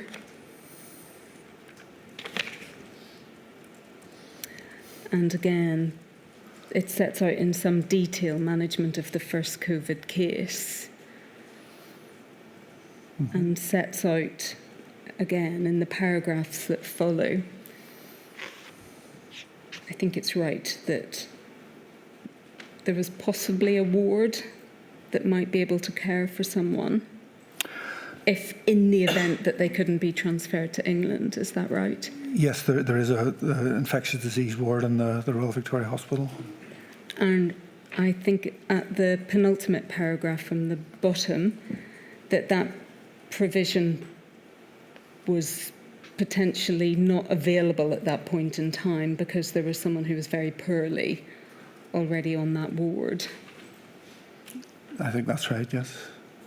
So, I mean, certainly that was the position, wasn't it, by the 20th of February, that right. was still the planning? Yeah. And obviously this seems to presume there would be one person as opposed to a number of people who might all get ill at the same time as each other. Yeah, I'm not sure, because I think this is more into the medical space in terms of, you know, the medical care for the individual patient or patients and the learning that needed to flow from that to clinicians locally.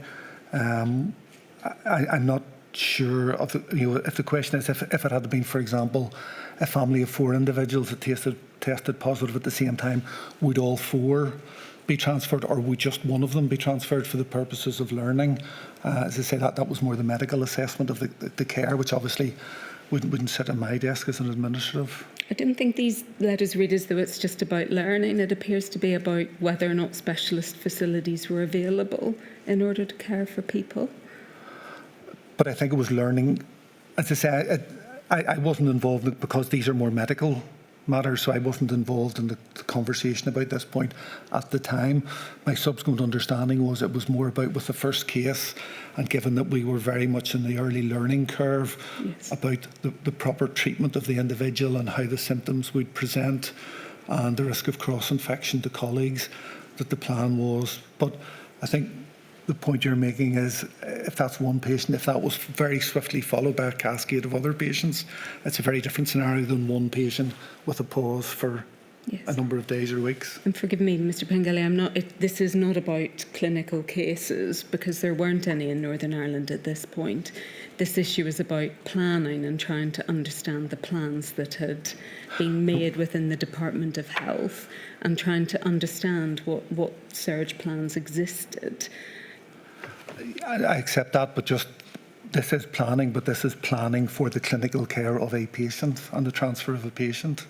Yes, but it's not. It seems to foresee that the first patient would have to be transferred to England. Do you agree? My understanding, and as I said, it's my subsequent understanding, it was that a decision was taken that we would transfer.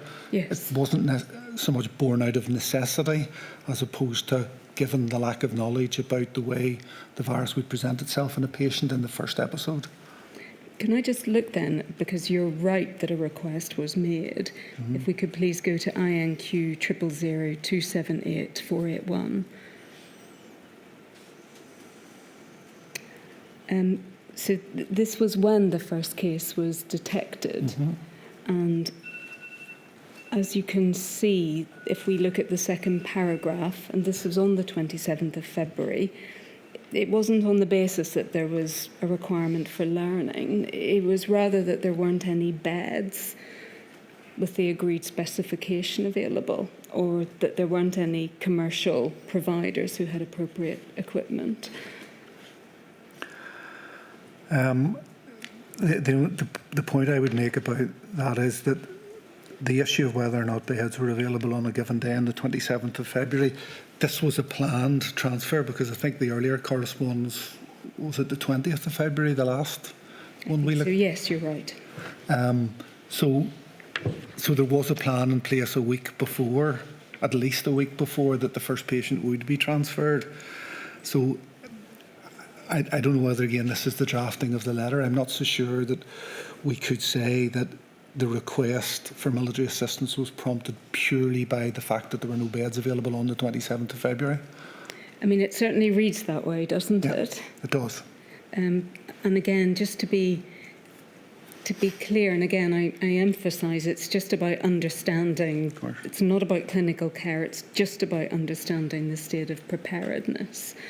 That it certainly does seem to suggest, doesn't it, that Northern Ireland wasn't ready or didn't have an immediately available level of care that would be required in order to look after someone.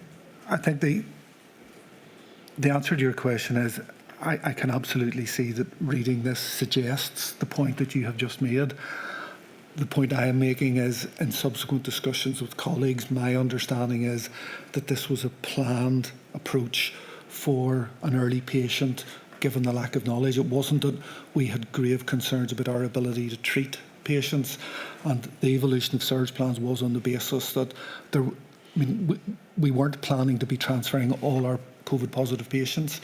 We were going to be treating them. This was, say, my subsequent understanding is it's about the learning from that. Right. And, well, we can see that this letter is from Minister Swan. When you say you've subsequently learned, is that, for example, is that from the CMO? Does he have... It's just in the discussions and the preparations for the inquiry. For the inquiry. I'm going to move away, if I may, from that, again, just to understand the position that existed around that time in terms of the data that was available in Northern Ireland. You've made the point that there wasn't, that there didn't appear to be a whole lot of prevalence in Northern Ireland until later in March 2020, correct? Yes. But I think it's also right that you had very limited testing capacity in Northern Ireland until that point as well. Yes, I think from memory in the sort of February stage, our testing capacity had started off as low as maybe 40 tests per day. I think by mid-March it had grown to about 200 tests per day. So by any measure, you know, in population numbers, it was a low testing capacity. And I think it's also right that in terms of just picking up, or in terms of surveillance in the community, aside limited testing, there wasn't any sort of reach into primary care services in order to understand people who might be going to GPs, for example, with symptoms of coronavirus. Is that also correct? In terms of getting the, because in the absence of a test, yes, you know, there would have been ongoing surveillance issues for flu-like, you know, part and parcel of winter planning and flu surveillance, and the initial presentation of COVID could be flu-like symptoms. So I think in the absence of a significant testing capacity, you know, the answer has to be we didn't know at that early stage. Yes, we've heard evidence from Dr. McLean of the PHA about the use of the Apollo system, but that was fairly limited in terms of throwing light on COVID-19. Do you agree with that assessment? Yes, absolutely. And is it also right that you didn't have an ability to monitor hospitalisation rates for COVID-19 until May 2020? Yes, I think that's right, yes. All right, so all in all, in terms of those early stages in Northern Ireland, in fact, just a very limited capacity on the part of the Department of Health to understand the prevalence of the virus, save for, I assume, people who were presenting for testing. Yes. And just in terms of understanding some more of the difficulties about the data at that time, perhaps if I could bring up, please, INQ 000 389 819 and page 1, please.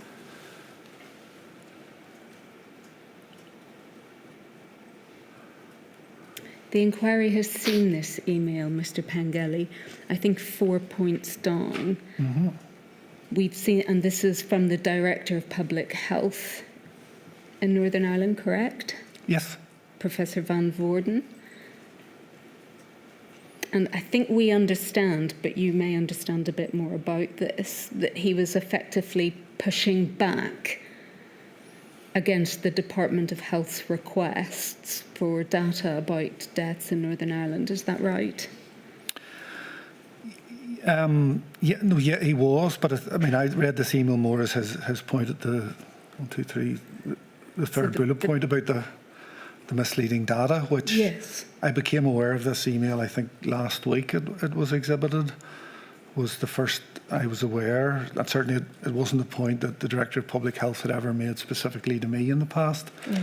Right. My understanding of the position is it was a common case definition that was used across the UK, and for comparative purposes, the professional view of others, including Chief Medical Officer, Chief Scientific Advisor and colleagues in other colleagues in Public Health Agency, was there was more to be gained from the standardised use of a definition that was common to all jurisdictions than a Northern Ireland unique definition.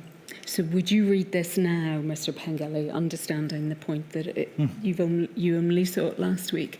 Did you understand then that Professor Van Voorden was essentially pushing back against a position that was commonly understood and not controversial in other parts of the UK? Well, the couple of points I would make in this were, I would suggest that if the Director of Public Health had felt so strongly about this, he might have made more of it and escalated it, either myself or the Minister at the time. I have no knowledge or recollection of that happening. This was a standard definition. It was a common external narrative about the difference in terms of people dying from COVID versus people dying with COVID. So what the data that we were producing represented, we were very clear about explaining precisely what that was. So when I saw this last week, my sense was more it was Hugo pushing back as regards the pressure he was under to try and produce figures that, you know, my frustration, and I think there was another email exhibited last week, that it was an email I sent you, which showed some frustration on my part with him, that I felt he just wasn't responding in the way that I had wanted him to respond to that. And Mr. Pengelly, it is right, that was a fairly, I don't want to overstate it, but it was a theme that endured for some time with the Public Health Agency, wasn't it? It was a theme that endured for a point in time, longer than we would have liked it to endure for. We did move past it, but it was clearly prevalent for longer than it should have been the case. So if we can just look at some of the issues that arose, because these are obviously important points in terms of understanding some of the difficulties that there were early on in the pandemic. But if we look, please, at INQ 0000389 810. Thank you. We've also seen this. And I think if we go to page 4, please, first. This is Minister Swan's special advisor, who was, I think, on behalf of the minister, setting out the serious concerns that there were, the concerns there were about serious discrepancies in what the minister was being told. And again, Mr. Pengelly, as the inquiry understands it, it was because Minister Swan was, for example, I think, making public statements about figures or about testing, and was concerned that he wasn't being provided with accurate information. Correct, is that right? And I think if we looking at that, I think his concern wasn't it, that there were concerns that the PHA surveillance figures in general were not accurate. Is that correct? That's correct, yes. And then I think this is probably the email that you were talking about, but at page 2, where you say that you're concerned that the PHA just isn't taking these concerns seriously enough. That's correct.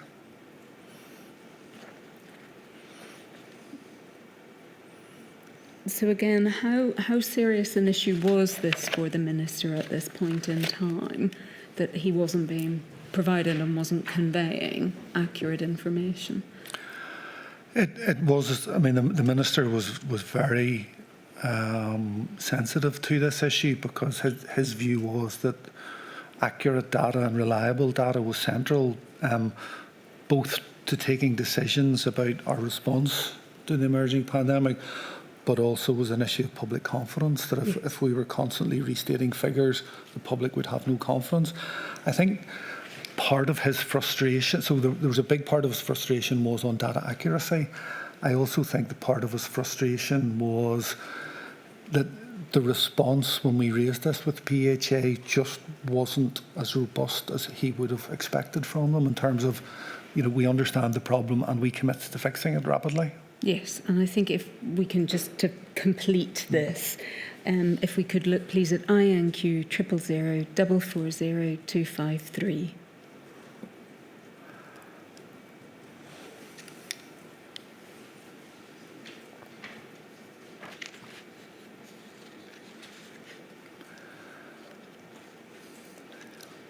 And I think if we could go to page 2, please.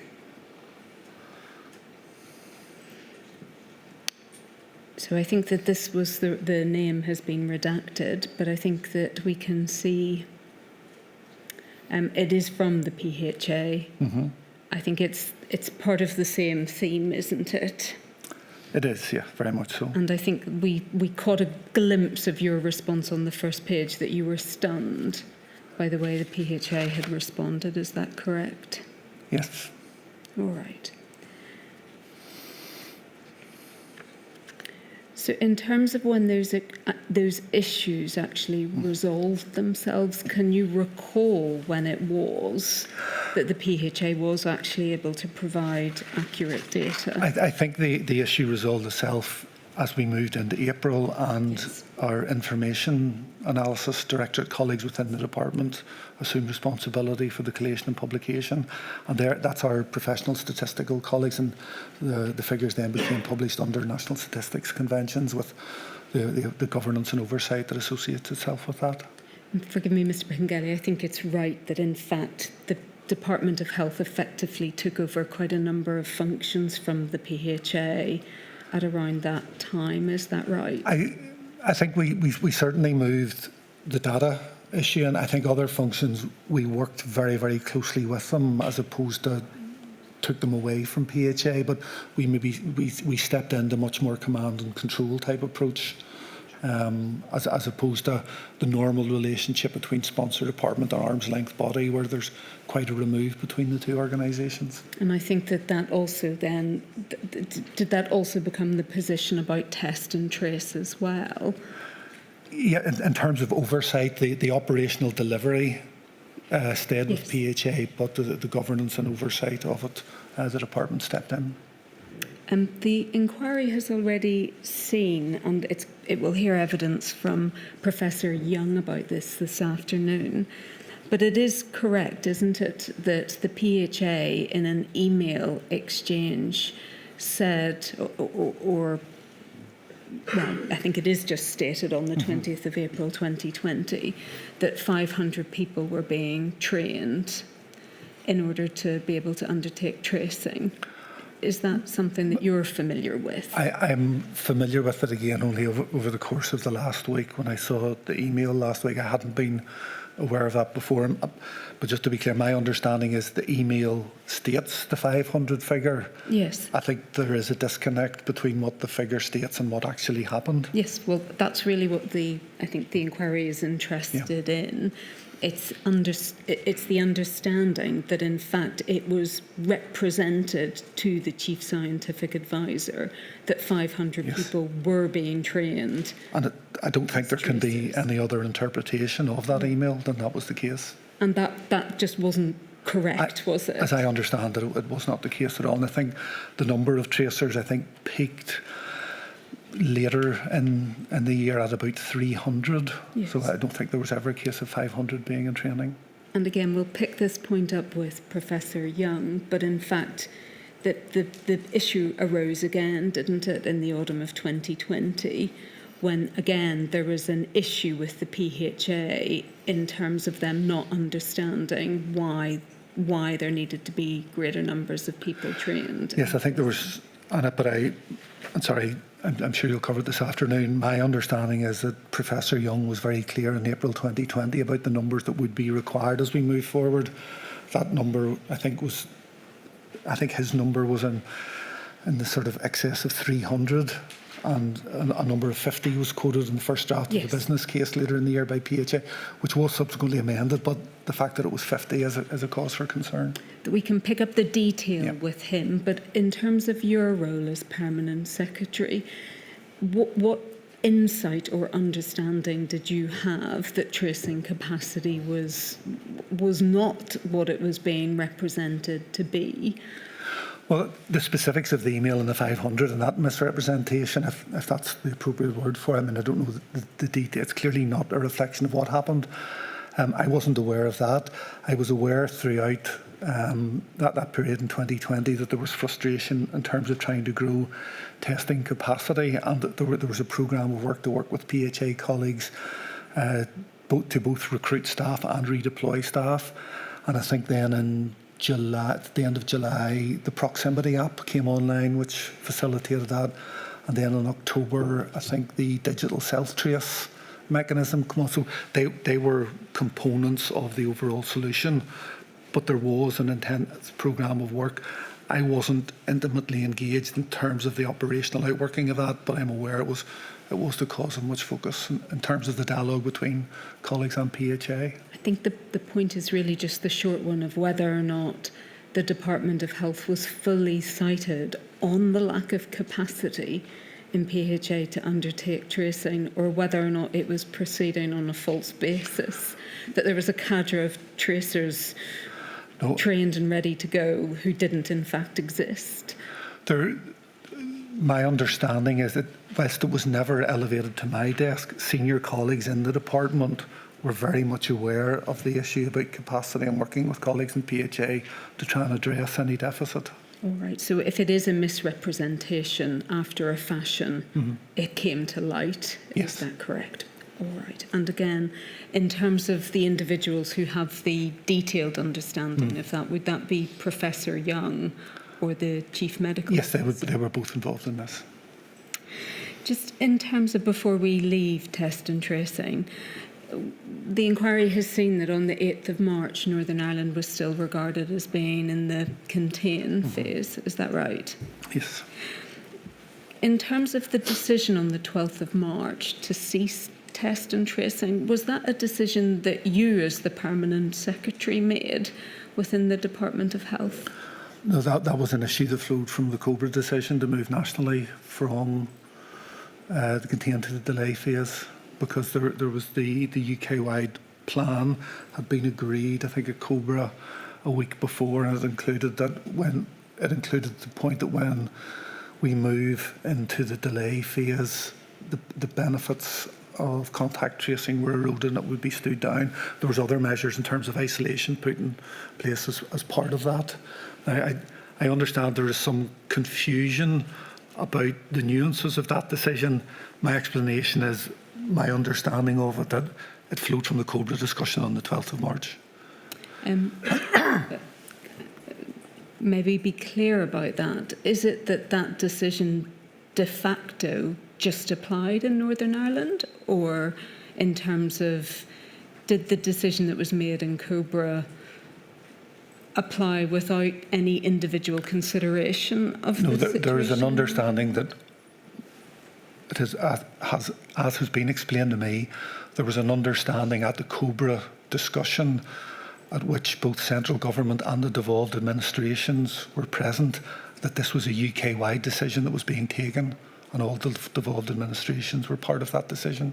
But was that, I mean, in Northern Ireland, was there substantive consideration of the question of whether or not there was still merit in test and trace?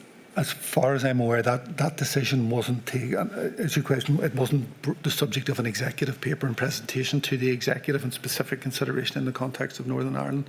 I'm not aware that was the case. The UK-wide decision, at which all the devolved administrations were present, was the one once for all decision.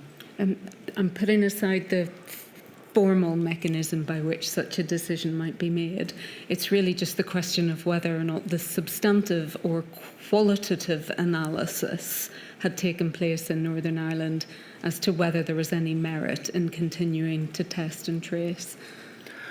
I think there was the short answer, there wasn't the detailed and substantive analysis as you've described it there, because it was swept up in that broader decision.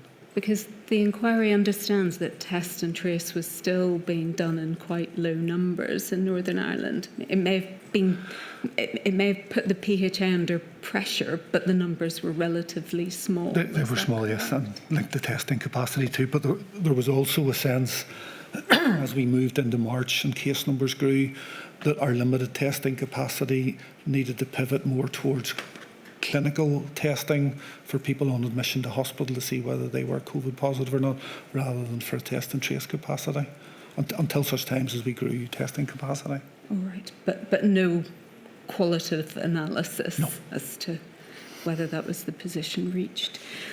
I just want to deal, if I may, with some discrete topics that are important just to understand your perspective as Permanent Secretary. So I'm just going to deal, if I may, with the question of joint modelling with the Republic of Ireland. Mm-hmm. Northern Ireland and the Republic of Ireland entered into a memorandum of understanding, didn't they, in March 2020?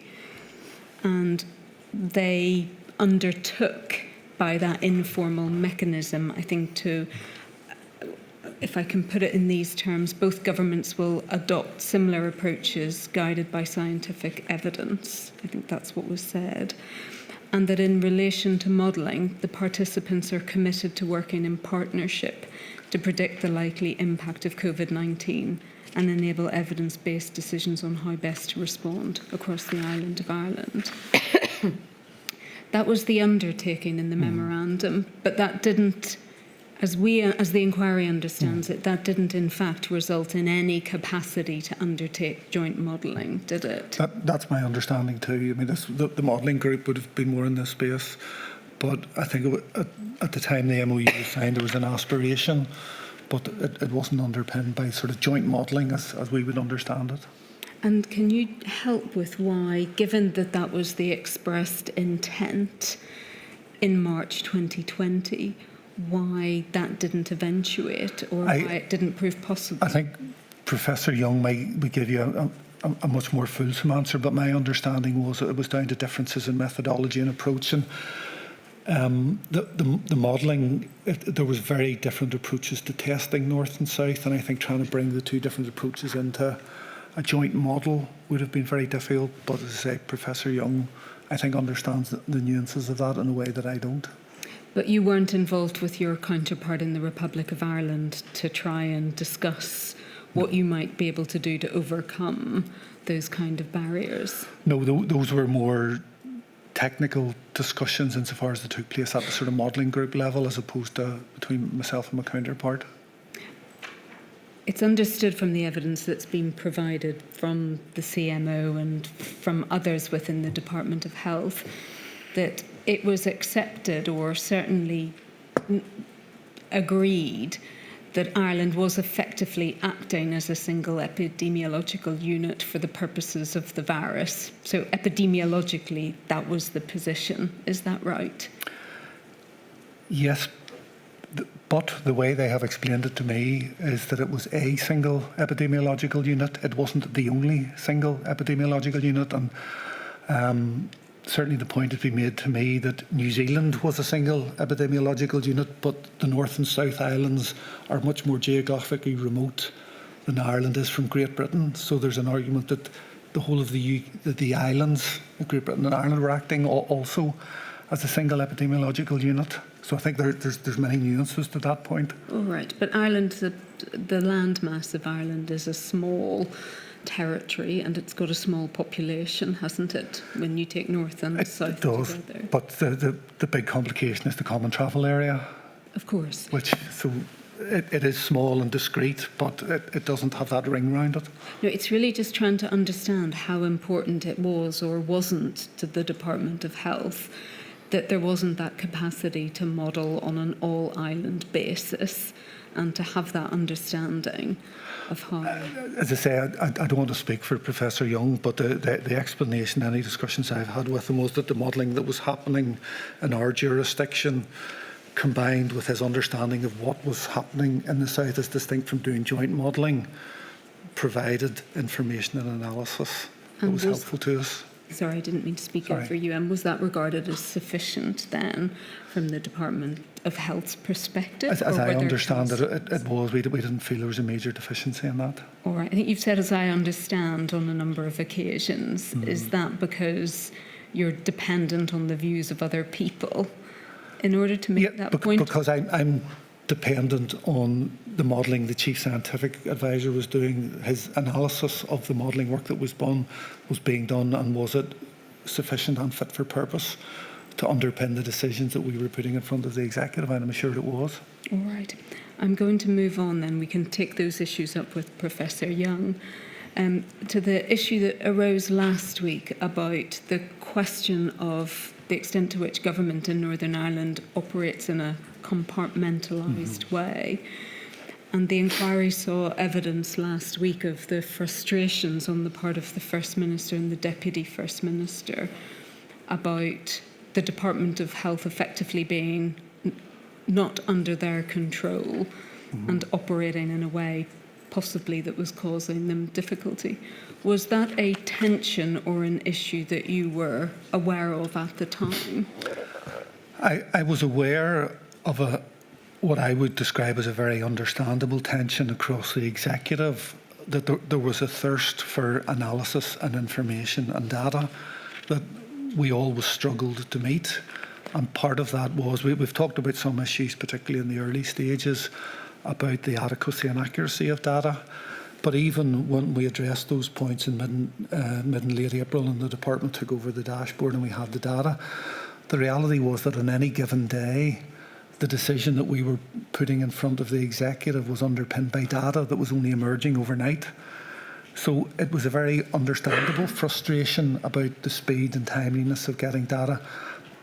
But I struggled to think of what the alternative would have been to go with an earlier paper that contained data that was maybe 48 hours old, which I don't, and given the speed at which we were moving. I've heard the frustrations mentioned. I've only ever heard the frustrations mentioned in very general terms. I don't think I can point to any very specific examples of where issues weren't being brought to the executive or the department. There was a sense the department had access to information analysis that wasn't being shared. So I think at the pace we were moving, I understand the frustration, and I think it's always going to be present. But in terms of if your question to me was what's the answer to that problem, I do struggle with it. No, I think the question is much more about whether or not you recognise or accept that there was compartmentalised behaviour or action on the part of the Department of Health at the outset of the pandemic, such that we've seen already in emails consideration even being given to, or certainly discussion about whether one solution was to remove Minister Swan. Well, those were the kind of issues being raised. I don't accept. I didn't see, I didn't hear, and I didn't experience any compartmentalised behaviour by colleagues in the Department of Health. The issue about the possible removal of Minister Swan, again, that wasn't something I was ever aware of. Again, I saw it aired last week. I think one of the core issues here that is the sheer pressure that was on individuals. I touched earlier. If I may, one of the issues that I think came up last week was the request from the Cabinet Office for information from the CMO, and that there was the exchange about, I think there was the email about, I think just in terms of context for that, I mean, having seen the issue heard last week, I looked into some of the paperwork a bit more. The request came across from the Cabinet Office, I'm not sure when, but I think just in the course of the day on the Friday. It made its way onto the Chief Medical Officer's desk, I think, at about 11 o'clock on the Friday night, while he was still in the office, with a request for a response by lunchtime on the Saturday. And that was after a week of probably being in the office. So I certainly would forgive him for, what may have been a rather abrupt response. In terms of then responding, we ultimately responded, I think, on Monday the 9th. There's a large flurry of activity in the duration of Sunday with colleagues. So it wasn't that this information was readily available and there was a desire that we have it but we're not sharing it.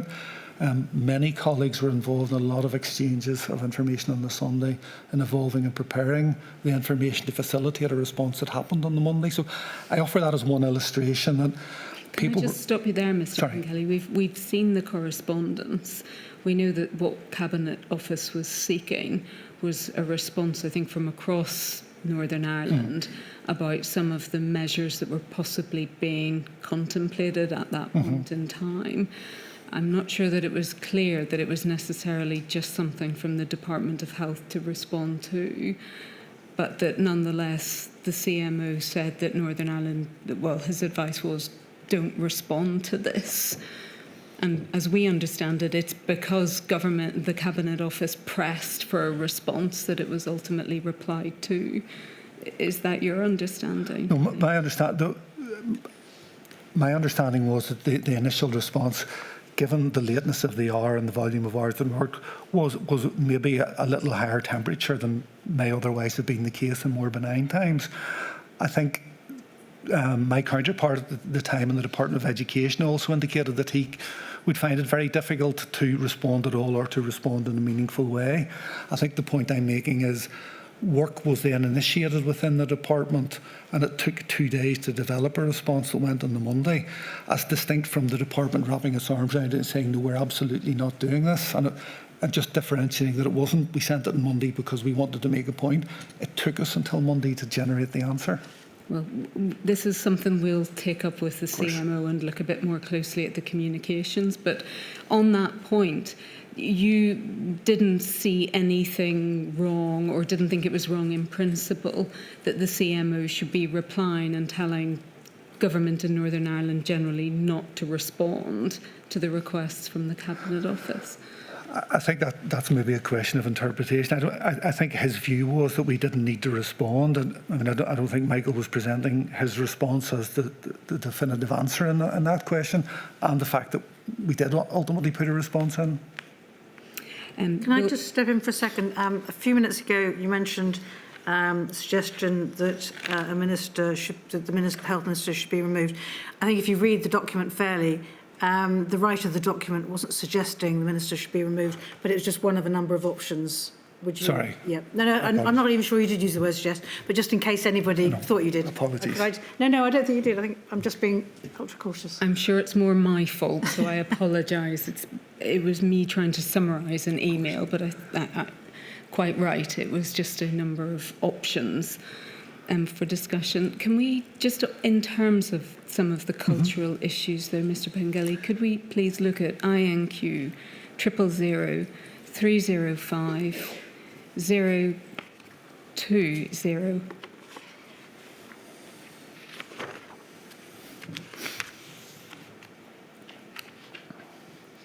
Mr. Pengelly, we're going to come with other witnesses to look at what happened in autumn of 2020 in a good deal more detail.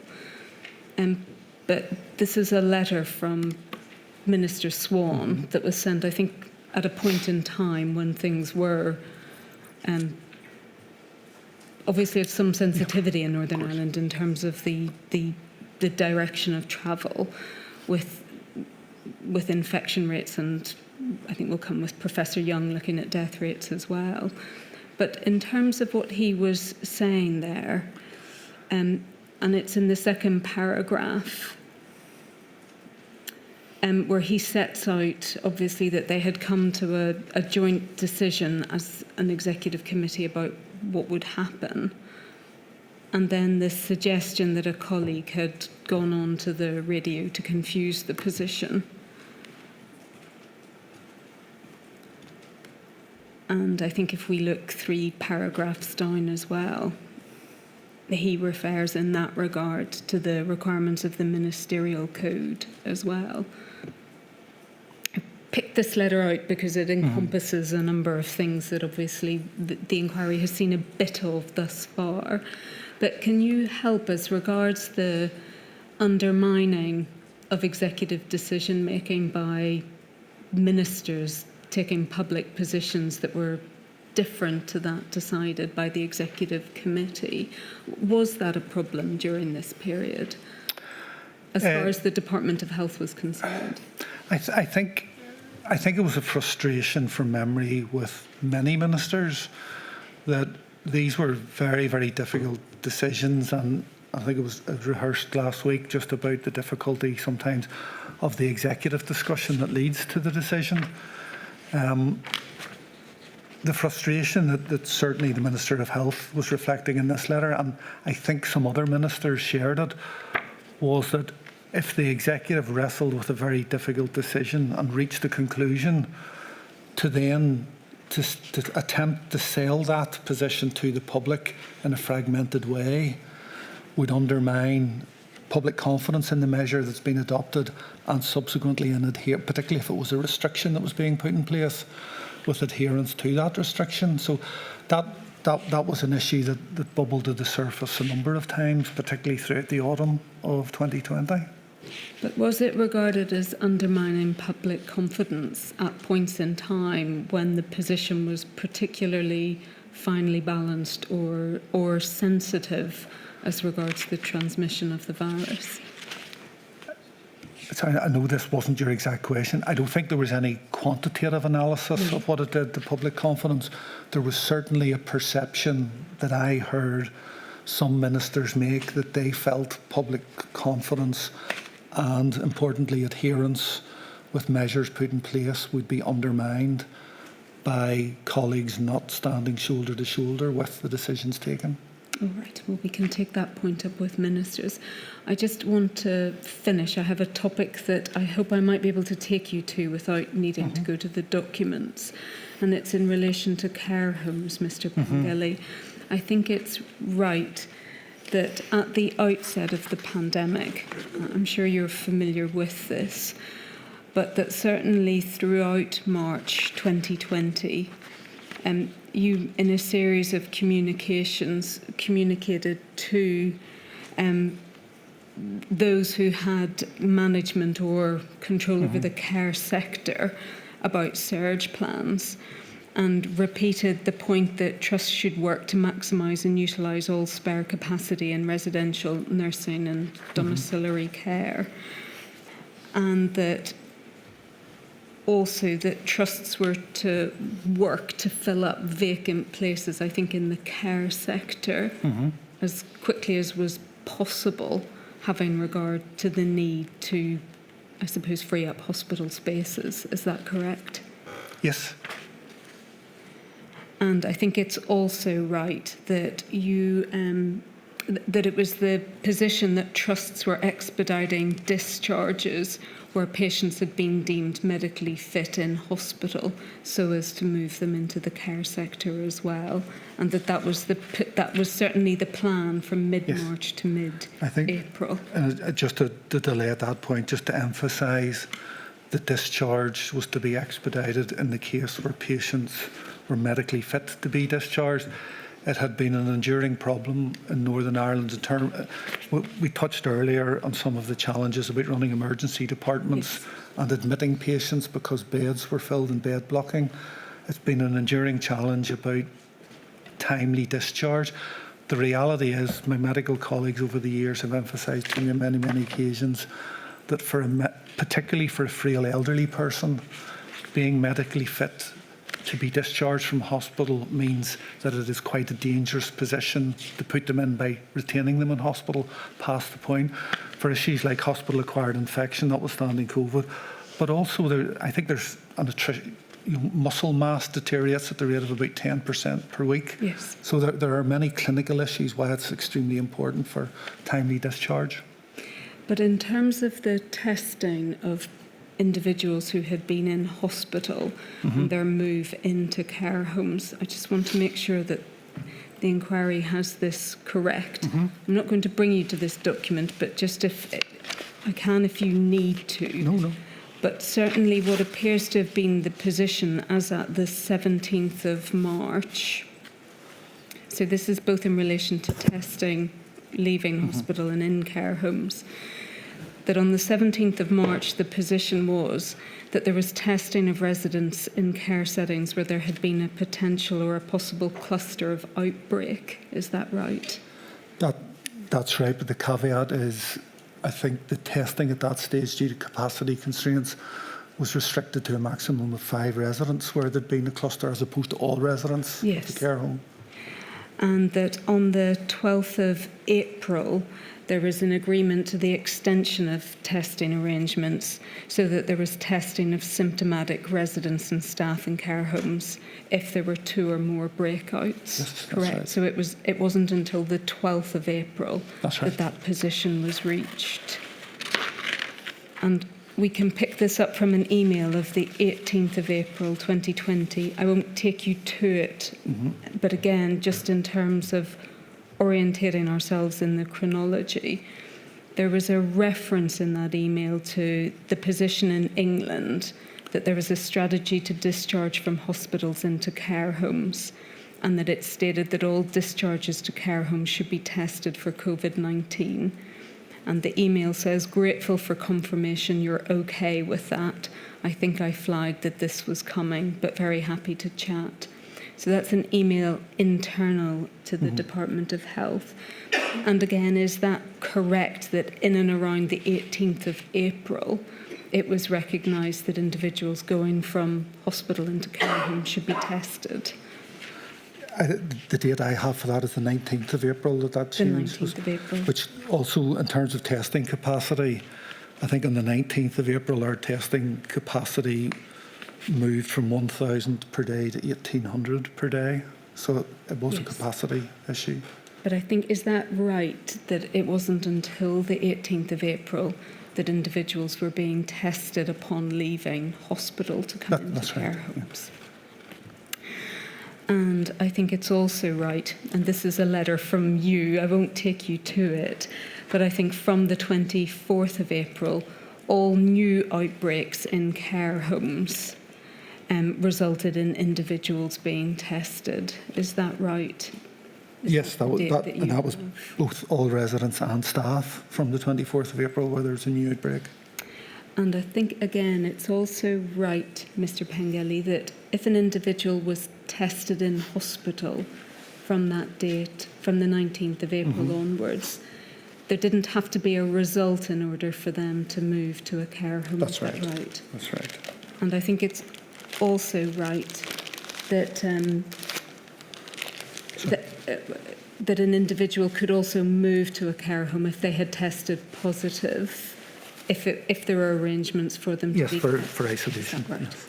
Okay. I think, can I just add, in terms of the discharge from hospital to care homes, and you may come on to this with our witnesses, there was a point-in-time review we did later in 2020. Niall Harrody, who's a consultant cardiologist, now he sampled 2 weeks, but he discovered that 1.1% of patients discharged from hospital to care homes tested positive within the 2 weeks.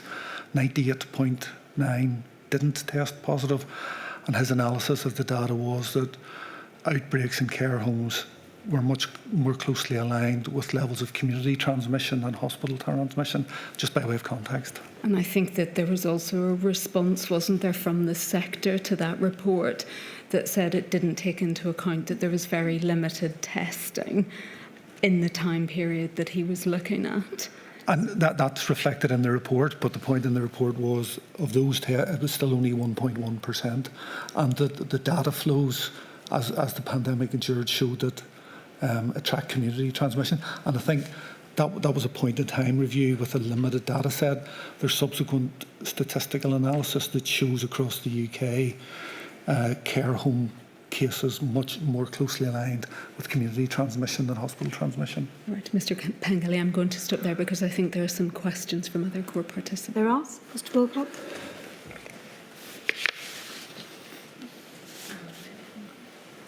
Hi.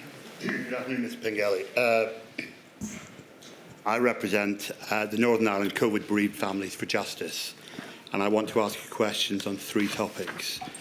Topic 1 is the relationship between the Northern Ireland Commissioner for Older People and your department. And we have heard evidence from Mr. Lynch about some of the frustrations he experienced in his dealings with the Department of Health, particularly in relation to care homes. As a starting point, presumably you accept that the Commissioner would have been a valuable source of information on any topic, such as care homes, which was inevitably likely to become a critical issue for older people. Yes, absolutely. In his statement to the inquiry, Mr. Lynch stated that, and I quote, "In the early days of the pandemic, I found that there was no single point of contact for me or anyone from my office to enable us to provide specialist information or guidance on what I feared would become a critical position for older people. And that because of this, there seemed to him to be no proper forum for raising his concerns," and he quotes, for example, testing in care homes that you've just discussed. And because of this, he felt he had to tell the media that there was a lack of urgency on the part of the Department of Health. Do you have any sympathy with the position the Commissioner found himself in? The position is, I mean, I understand his point about not having a single point of contact. But there wasn't a defined single point of contact, but there were a number of key contacts that the Commissioner utilised, and the evidence I have seen is that they were utilised extensively. In terms of 2 of my senior colleagues, there was a large amount of dialogue. This was happening at a point in time. It's certainly the case that the legitimate issues that the Commissioner was raising from time to time, we weren't able to respond to effectively. So the 2 points I want to finish with, there was a lot of engagement and dialogue. More engagement and dialogue with a valuable representative of what is a critical group would always have been preferable had it been possible. Dialogue, of course, works both ways. Why, if you say that you were looking for dialogue, did the department not actively seek the expertise of the Commissioner for Older People rather than just rely on him to approach you, given that he had a direct line of communication with the people in the care homes and their families? Well, my understanding is we did actively seek him out. The difficulty that the Commissioner faced, and it's entirely understandable, is that the pace issues were moving, that at times when we shared copies of draft guidance, that he didn't feel he had sufficient time to engage and consider and respond to that. And I understand, sympathise with that point, but that's different from not engaging at all. The problem we faced, and colleagues in particular faced, the bulk of this guidance was in the early stages, certainly at the late February and early March, was dealing with issues like infection prevention and control, which were really moving in from national standards. The message, because as well as speaking to the Commissioner, my colleagues were also speaking directly to other representatives of care homes and to care homes directly. The message they were hearing loud and clear was colleagues in care homes were urgently requesting clear guidance on the emerging latest position. So it was trying to marry those two issues. We didn't always get it right. And with more time, there would have been longer, more fulsome engagement. But just the pace of events overtook us at times. Well, just taking up that topic, whether you always got it right, can I ask you, please, can I ask for INQ 40231185, page 2, to be put on screen? And while that's happening, Mr. Pengelly, I'm hoping that's going to be the index to the Department of Health COVID-19 Emergency Response Strategy, which was published on the 30th of March. I think you may have a different reference, which is INQ 000130-409.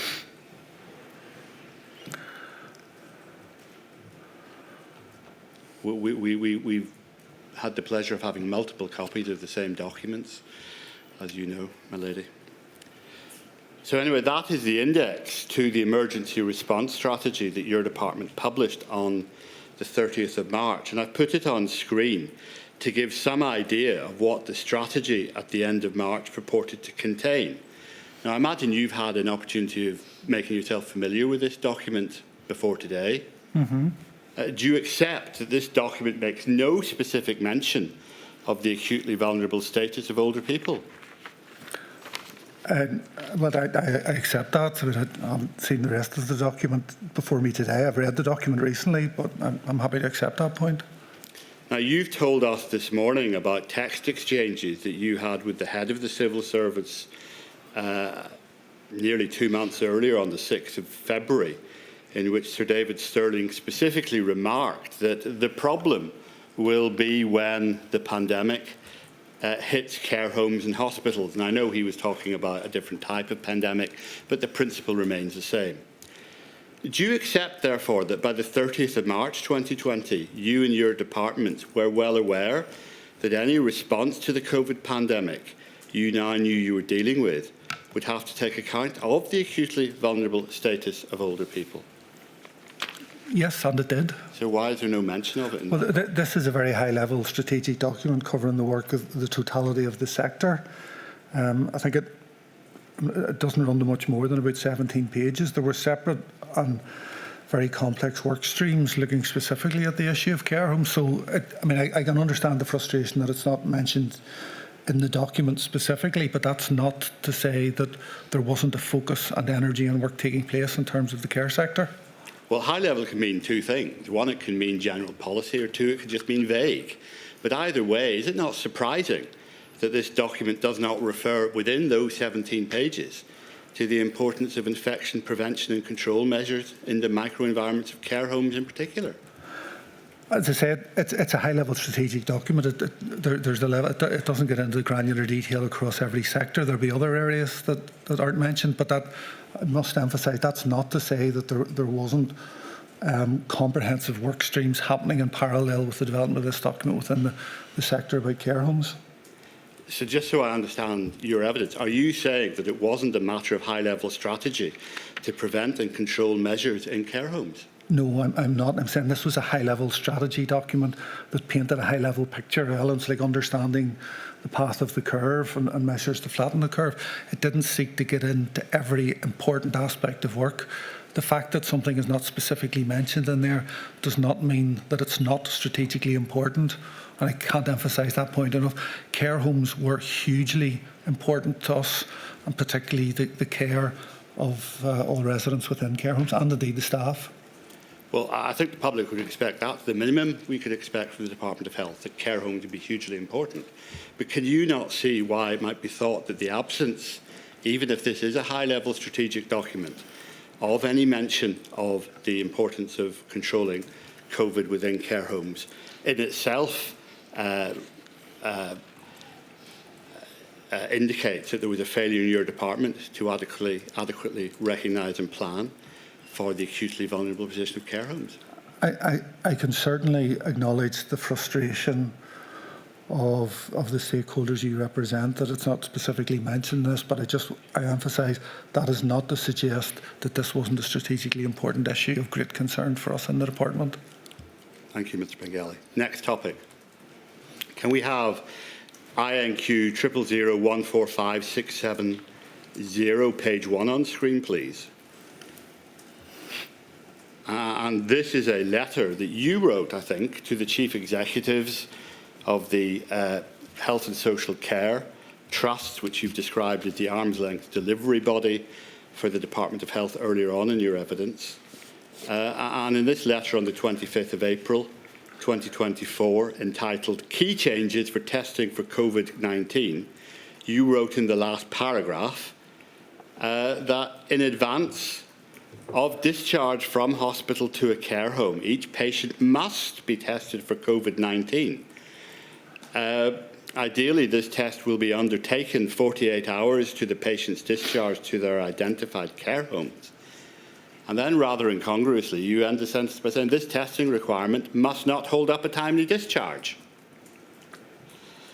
Now, in his evidence to the inquiry last week, the Commissioner for Older People stated that he thought, and I quote, "It was very clear-cut that the policy of discharging people without testing into care homes was a potentially disastrous one."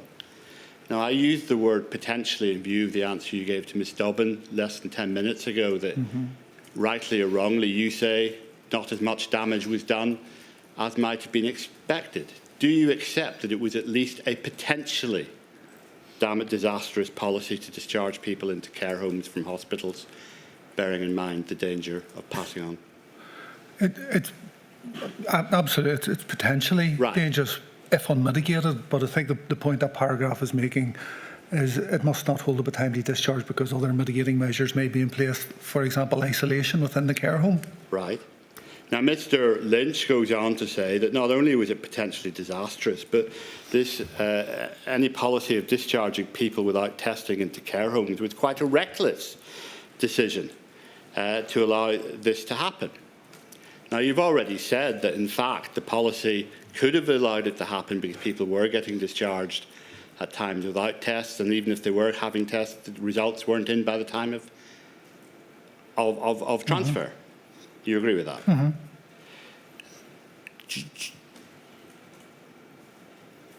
Even accepting the evidence you've told us about this morning, about the historical difficulties in Northern Ireland's fragile health system, meaning there has to be a careful balancing act between hospital admissions and discharge, do you agree that nevertheless this striking caveat that testing must not hold up a timely discharge is an example of the recklessness Mr Lynch was describing? And I don't agree with the use of the word reckless. I think it is hugely important to have regard to the care homes and possible routes in of infection into care homes, but it's also of huge importance to have regard to individuals, and we are talking about people in all circumstances, but for an individual who is clinically fit to be discharged from hospital, particularly, as I said, if they're a frail elderly individual, for them to be retained in hospital beyond that is potentially highly dangerous to that individual. So the approach here is about trying to balance a series of risks, and the solution, whilst imperfect, is hopefully achieving the best alignment of all those competing factors. Well, it's not imperfect, it's completely contradictory, isn't it? I used the word imperfect. I believe it's imperfect rather than contradictory.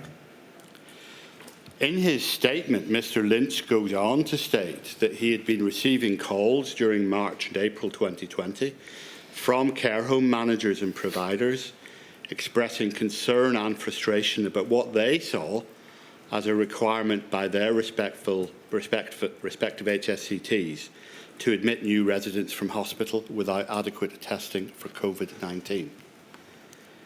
Other than through Mr. Lynch, what mechanisms were in place for care home managers to convey these concerns? Well, there's the Pauline Shepherd's organisation, I think it's IHCP. I think the colleagues in the department were also in very regular dialogue with Pauline about some of the issues that she was raising. And also, particularly for some of the larger care homes, there was regular dialogue between colleagues in the department and the owners and managers, both of large and small care homes. So there was many points of dialogue. Do you accept that in spite of the available points of dialogue, the concerns of care home managers and providers were not adequately taken into account when you gave this guidance in this letter?